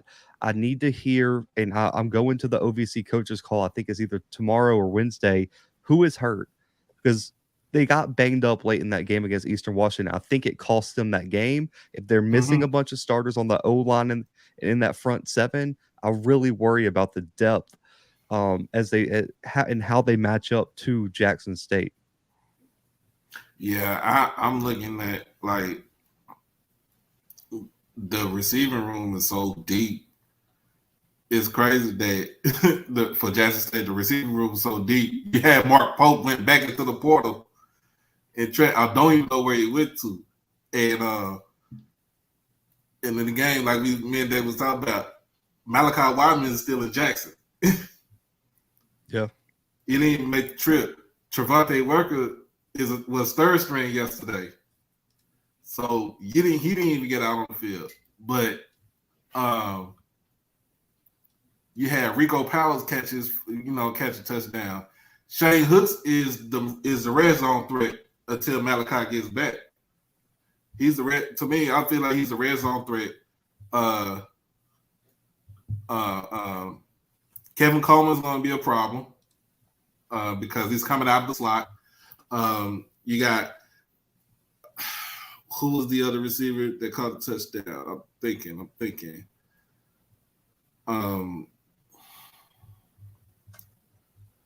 It was on the tip of my head. Willie Gaines, making plays. Dallas Daniels made plays yesterday. You didn't even see David Studstill yesterday. You didn't see Fortillion yesterday. You saw Jency. You had Hayden Hagler catch a touchdown pass. You had JD. He caught a pass, even though he dropped one. He caught a pass. Santee caught a couple of passes. The offense for Jackson State was efficient. It was efficient enough to where, Shedeur didn't have to key in on you know what I'm saying? He didn't have to key in on one receiver. He spread the wealth around. And it's crazy that something Scotty talked about yesterday. You don't put pressure on Shedeur. When I'm talking about FAMU, you didn't put pressure on Shedeur. You use the front four, and they apply no type of pressure. And Shedeur is back there reading, doing his homework. He's making a sandwich. This dude was first read, second read, third read, check down. He read the whole field. It's kind of like you remember when you played Madden and they had the field, the cones. The cones. When they did the cones, his phone is way out here yesterday. He man, that was a class right there. And for him to have more touchdowns and incompletions yesterday, man. I'm I'm gonna ask you the same thing I asked Doc because we're talking about the demolishment of FAMU, but I want to know what the hell FAMU gonna do after a game like this. Do you just burn the film? Just take the film, burn it, and just walk away from it? I don't know how you would like. The biggest thing is, and I talk about this at the FBS level, I'm not before anyone tries to clip me and make it sound like I'm talking crazy. I'm not comparing Jackson State to this team, but I'm just comparing the beatdowns that Jackson State just gave FAMU to what this team's done. I compare it to what happens when you play Bama week 1 at the FBS level. You look when they went out there and beat USC by 50, when they went out there and beat Florida State down. Every team that got a beat down like that in week 1 went on and wasn't able to get out of their head, and they lost games they weren't supposed to lose later in the season, and they just never recover from that. What and my question is, where is the mindset of this FAMU team going into week 3? And if they struggle against Albany State, does that have a layover effect to Alabama A&M? And does it just keep building like a snowball until we're sitting there week 8 and FAMU's 3-4? Because they played the Florida Classic at the end of the year, right? Yeah. And so the thing I'm wondering is, was there too much off the field turmoil? And now that it's leaking on the field, how does Willie Simmons get his team back focused and back, ready to compete and play high level SWAC football? And that's the big question mark for me, man. And we'll see. I don't know if we'll learn much from Albany State, but I was on the SWAC coaches call today, and I'm just gonna be honest, man. The vibe on the Willie Simmons segment was almost awkward. He was in his. I seen the clip. Picture. He was in his car for the interview, right? Yeah, he was in his car. When you lose to a team by 56 points, and this team is not. I mean, they're in the same conference as you. I understand Jackson State's got a bunch of Power 5 transfers, but they're still in this. They're still in this conference. You were considered the biggest threat to them in winning the conference. Yeah. Right, and you just blow them out of the water. Win by 56, lose by 50, it was just. It's kind of like what happened last year when Jackson State beat Alabama A&M, beat them by 46. He didn't recover either. He didn't recover. And I understand what Scotty was coming from, was that we had a complete game yesterday. Same thing we did last year when we played A&M. But after that, we didn't have no other complete game like that throughout, for the whole season. It was either Shador doing his thing, or the defense bailing everybody, the defense bailing the whole, the offense out later on in the season. So the way I'm looking at it is you have to have a whole complete game, especially now this weekend, since it's a short week and you're going up against Tennessee State. You're going up against Tennessee State. You have to have a damn near perfect game. And it has, you can't have no kind of letdown from what you did. So basically, my whole thing is, and I know Coach Prime is gonna do this. I know he's gonna. I don't know. Hey, Sean, I don't know if it's on YouTube. The coach's call is on YouTube, but I can check and see, man, because I'm probably going to have to start doing that too. So basically, I hope Coach Prime is doing this after he had this win, is basically kind of wrangling his, corral the kids, his kids, and say, hey, yeah, we had a great game, great game, but we got to be, what I'm saying? We got to be focused now on the next, on the next team. And this team is Tennessee State. So hopefully he can keep that approach this season, because in some games last year, he didn't really have that type of approach. Everybody was just, everybody was just riding a wave. And you basically we rode away all the way to the Celebration Bowl, and reality hit us in the face, which was South Carolina State, and the MEAC brand of football, and basically, they humbled us, and that's true. They humbled us. They humbled us. We might. I think history long term is going to show that you guys losing to South Carolina State was probably the best thing to happen to your program. Yeah, because I feel like if you really think about it, like now they just that did a hard reset for us.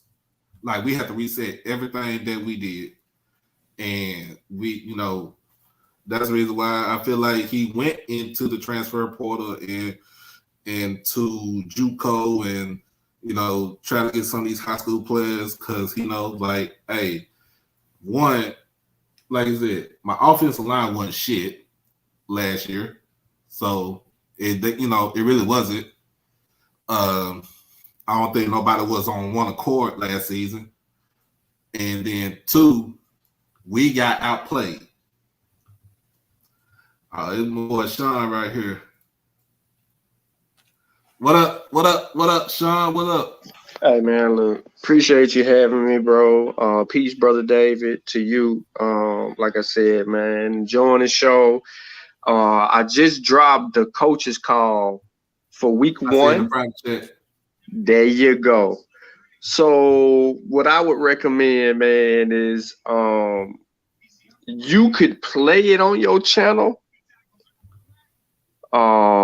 But I would always tell you to get the copyright thing. Not that they're going to hit you for playing it, but you don't want to play the whole thing though. But you can go to what Blue was referring to, because they got it time stamped for the coaches, and we can get directly. You see what I'm saying? We can get directly on what Blue mentioned earlier and see it. Okay, I'm a copy and put in my email. That way I can have it. You on your laptop? Yeah, I'm on my laptop. Okay, I see what you're doing. You're trying to email it to yourself too, though. I got you. Yeah, because hold on, because I ain't trying to get copyrighted, because it just opened up another channel. But I ain't tripping. Do you? Okay, so because I got StreamYard too. So do you have a copyright thing where you can play it? Hold on 1 second, y'all. Because I email that joker. Yeah, email it to me. I seen my email address. Okay. But David, man, what happened to your team, man? Look, man, we got our coach. We got our play. We didn't come in. We ain't come in to play, man. I think the quarterback is going to be fine. I just think that Coach Washington, he got our coach. It's simple as that. He got our coach in all 3 facets. We had other opportunities to win the game. We just didn't. Yeah. We didn't capitalize on those opportunities. Some of them, it was rough, man. It was rough. It was just rough. No, absolutely. The thing is, we got a tough schedule ahead. Our first month is brutal. Central probably and it's not a slight to Central, but the reality is they might end up being our easiest opponent in the first month. Correct. So I mean, between them and SC State, and we got Duke and North Dakota State the next 2 weeks. Duke and North Dakota State. Yep, we got North Dakota State this Saturday. Yep, this game was supposed to happen in 2020. Because of the pandemic, got pushed to 2022. Okay. So, give me your coming either. Give me your email. I sent it already. Are you putting the chat? Yeah. I don't see it. I think I got it on my ticker. Well, no, I don't got it on my I got it. It's on the ticker. I got it. But yeah, man, the SWAC gotta pick it up this week. Don't know if that's gonna even happen, because like I said, you got Bama State playing another Power 5 in UCLA.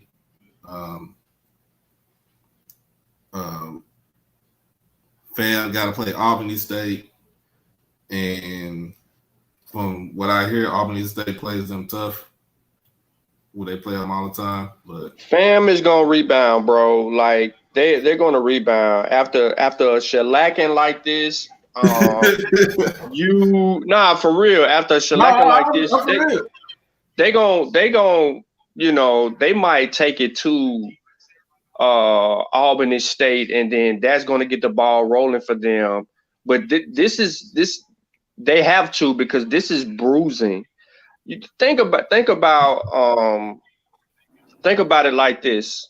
Mm-hmm. You were 1 point away, and so you had high hopes for this season. Yeah. You know what I mean? You had really, really, really high hopes for this season.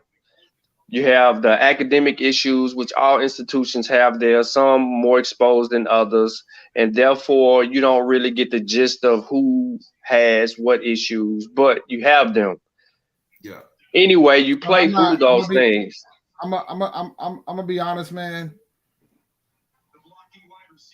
Yes, other institutions have academic challenges, right? But it seems to be more of a habit right now with FAMU over the past decade. Like I don't think we should say that. Oh well, we all have them, because I think some institutions put a conscious effort to fix them, to make sure it doesn't happen as often. But the problem with FAMU as of late is that it's been happening a lot. Like even the alumni bases understand. The alumni base understand that this has been a thing. Yeah, but I'm saying that's not an excuse why to perform the way you performed on the field. Is ultimately is what I'm saying. No, well, of course not.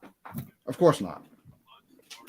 But it's just, I think we continuously say these things. Like FAMU was saying they were the national champions in 2019 when they weren't even eligible for the postseason.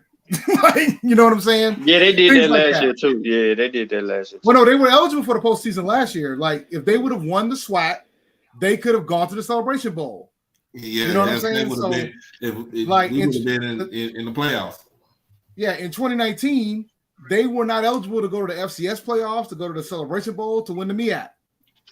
And they were out here saying they were the national champions. I'm like, no, you're not, bro. You weren't eligible. You weren't eligible. Oh, yeah. Like, no matter who you beat, it don't matter, because you weren't eligible because of mistakes that you made years prior. So it's just, I think now with the intentions here, you know what I'm saying? With Deion Sanders here, the intentions here, not just on Jackson State, but on all the other HBCUs, which is why it's more important for you to try to keep it as clean as possible. And we can say the same thing with some of the challenges that A&T's having too, when it comes to the track team. It's crazy though, but it's crazy that you really think about it, that since Coach Prime been, since he's been in the SWAC, all the things that he's talking about, that's being aired out. Because part of it to me is basically because his kids, you know what I'm saying? His kids are experiencing this along with him. Nobody never, you know what I'm saying? Back then we said something about it, but we didn't like it was never highlighted at this like this. And for somebody from the outside to call out like administration and you know what I'm saying, alumni and stuff like that, like you really start thinking like, okay, like yeah, we need to get our shit in order. The intention's great until it comes back the other way. And I would be honest, man, I've seen some of those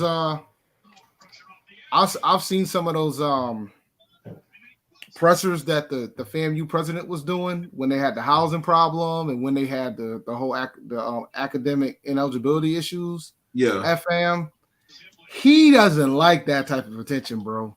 He doesn't know how to handle it. He wants to basically keep it around with doing the academics. You know, I understand that. Honestly, Mama Body said, do y'all think they gave 185% versus North Carolina, and they were just left. They had nothing left in the tank for Jackson State. I don't know, but I think they gave it their all. But I think that's what players would do. Like, you're gonna give it their all every week, like, because you're talking about a bunch of alpha males as a unit, right? So they're gonna give it their all every week. I just think that, and I think maybe with everything's going on with the whole ineligibility out here, writing letters to the president, having private meetings with him, the band got involved about the discussion points about the band not getting what they need. Yeah. Then on top of that, you got some players out here getting lawyers. Then on top of that, then you're still trying to get some eligibility back for some of the players. Some of them didn't fly with the team initially. Some came later. Like, I just think there just was a lot going on this week. Right. But they were trying to get as many players as possible. And they lost two of their linemen in the UNC game. So it's like, I think it was just a lot of things going on. Now, if they out here struggling against Albany State on Saturday, then we're gonna have a different discussion. Yeah. We're gonna be talking. We're gonna have. Like I said, that defense coordinator for FAM, like, he needs to go somewhere. I'm like with Scotty what he said, man. Like, you need to go back to defensive coordinator school or something. Do some sort of blitz or, you know what I'm saying, something like front four. I understand with the front four that you're strong. You feel like that's your strong point, but you gotta do something, man, because that's the same thing I saw last year. It, like, basically, like, last season, even when they played Southeast Louisiana, like, they didn't put no type of pressure on Cole Kelly, like, none whatsoever. It was like watching paint dry. Yeah, but you got to think, though, them boys knew how to, them offensive linemen knew how to block. Yeah. You know what I mean? So you gotta look. Listen, this is the way I see it. Hats off to the scheme they had for that front four. All we heard about during the offseason was land and old boy. That's all we heard. Gentle Hunt and that. You know what I'm saying? But they got Bowler. They got 3 levels of talent on each level, and that's what we were going to get. But they were strong up front. But FAMU, specifically Isaiah Land, was not a factor until after the JSU game last year. Right. He goes on a tangent against some of them teams that allowed him to get 4 and 5 sacks in one game and so on and so forth. As far as Mrs. Body's question, they gave the same effort that they would give any other time. The thing is that Musa hasn't had the experience or had to bear witness to looking at a defense that was as confusing as the defense that he actually faced. And that's not going to be the only quarterback who's going to have this issue. Right. You're going to witness this multiple times. And where people are strong, Jackson State's going to make it their weakness. Mm-hmm. So they're going to have to find other ways to implement getting the ball to their athletes to be able to do things. Jackson State right now has to appreciate the win, humble down, and get ready for TSU because that's a trap game. Grambling is a trap game, right? You riding off an emotional high. You waited all year to get to that FAMU game to shut everybody up. You play out of your mind, fantastic. Now the conditions are different. You're outside against a formidable foe, and who's looking right to who was competitive against you last year, but is looking to kind of get something. I'm not with Scotty on the whole. Well, they seen this offense when they looked at EW. EW was efficient. That quarterback was an efficient quarterback, knew his offense, knew how to run it and stuff like that. But I don't know at what caliber of players do they have outside that can compare to what JSU can bring from that. Man, it's like the Arkansas Razorbacks. It's a full court press. You gonna come up and play us bumper run. We gonna run our slots by you all day long. We just waiting on somebody to do that. And TSU really, their deficiency is defensively, Right. and that's in my opinion. So this game could go back and forth a little earlier on, but I don't know if that quarterback that they have. He turned the ball over in crucial moments, but also TSU look pedestrian at times. But I'm gonna be at the game, rain, sleet, hail, or snow, and I'm gonna be there. So you know what I'm saying? It is what it is. Yeah, I'm being Denton for like I said, I'm gonna cover Texas Southern against North Texas. So you gonna be at Texas Southern? Yeah, I'm gonna be at JSU and Texas Southern. They playing. No, I went to Jackson State. No. I'm saying Texas Southern and Jackson State. You gonna be at that game? Oh yeah, I'll be at the game. I'll be down there. I'm driving. All right, me too. I'll be there too. I'm driving down. All right, I got to get up in about 5 hours, man. So I'm about to. Oh no, you good, man? Because I'm getting ready. Like we've been 2 hours up there on this. All right, y'all. That's as long as I've been on the stream like this. But yeah, man. Thank for everybody that's coming out. David, I'm gonna hit you back up. I guess we do a preview show on Thursday or Friday. It all depends on what you want to do. But I know you got other things going on.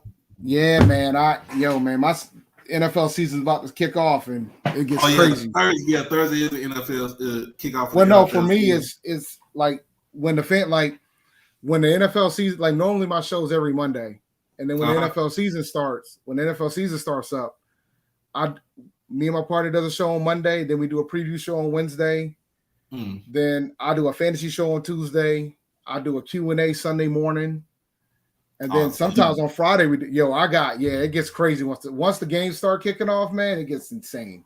I ain't gonna be able to do too much of this once the football season starts. Well, I think I can handle solo, but Yeah, I know you can, man. It's all good. I got advice for you. I can help you out with certain things. You know what I'm saying? Because I've been doing it for a little bit. But it's man. Once the NFL season kicks off, it gets intense. Then I start getting phone calls to come on other people's shows, and it gets crazy. Yeah, I'm just trying to get like I said, I've been doing this since May, and basically getting the hours up so I can get the watch hours up and try to get my subscribers up so I can get monetized. Want this kind of be my job because I don't want to work for nobody else but me. Oh, good for you, man. I'm gonna be honest, as somebody who's been doing the show, my show for we're pretty much here. We started in 2017, so we're like year 6. We're going into the 6th season. Now me and my partner do it as a side gig. It was just something to do, and then it just started cracking. It was just something to do because it was like, we would be arguing about the Panthers or whatever, and then we just said, let's just record, and then people started watching, and then like the pandemic happened, and that's when that was when it became out of there. It got out of there. But yeah, man, plug everybody in on your show that you do with HBCU football. Nah, I don't do I'll occasionally talk about HBCU. I do football in general. Yeah, like I do it. So the name of my show is Panther Nation Podcast. We cover the Carolina Panthers. We're the largest independent Panther show on YouTube. We talk about the team. We go over NFL. We'll do fantasy football. When draft time, when it's almost time to start draft time, we do a bunch of draft scouting for a lot of players across, not just FBS, but FCS as well. Particularly because me and my partner Rashad are both HBCU grads. We do some HBCU player breakdowns when we get closer to the draft time. It all depends on how the Panther season goes. If we're still in it, we don't start doing it till it gets close to the end of the year. But if we're like out of it midway through the season, Rashad starts doing his draft videos. So we do that. We have patrons. We have we got Patreon subscribers, so we got exclusive content where we interview NFL players, former Panthers who used to Super Bowl playing Panthers and things of that sort. So, check us out. If you're a Carolina Panthers fan or if you're an NFL fan in general, come check us out because we do go across the league too, especially during the regular season. Okay. So we're on YouTube. Just look us up, Panther Nation Podcast or PNP. Darren Dennis said how we feel about what Coach Raynor said. Well, we said he was tripping. So that's basically what it is. He was tripping. He tripping on something. I don't know what he's smoking on, but I don't want none of that. What he got. So he should never be Auntie's coach. That's coming from David. And the thing is, that's what everybody wants. That's what some alumni base wants too. Like because he played for Auntie. But yeah, man, we gonna wrap this up though, man. So it was nice to talk about HBCU football and the issues that we got going on and solutions and stuff. Thanks for I thank you coming on the show, Blue Blood, my boy Sean, coming on the show. It was just a good, basically, a good way of getting stuff out is recap and stuff like that. But I gotta go get my wife because she get ready to land at DFW in about 30 minutes. I gotta get ready for work, man. I haven't been to work since Thursday, so I know it's gonna be chaos. Well, you get on out of here, man. I'm gonna wrap my thing up. All right, man. You have a good one, guys. Y'all take care. Y'all have fun. All right. But yeah. So I'm heading out to go get my wife. She's getting ready to fly back in from California. If you haven't done by now, if you're a new subscriber, make sure you hit the like button, like the stream, like whatever you comment, whatever you want to comment. Share it with all your people, share it with your friends, but most of all, subscribe. Get more people that subscribe, the more I can get this thing monetized. Because like I said, I want this to be my full-time job because I don't want to work for nobody else but me. But again, I thank for all the people, the host, guests that came on to the show. I'm tongue-tied right now. I thank for all the guests that came on the show. I will have a HBCU preview for week 2 on Thursday evening. But as always, my name is Doc Holliday. This is HBCU OverDrive, where HBCUs matter, and we are out this thing. Peace.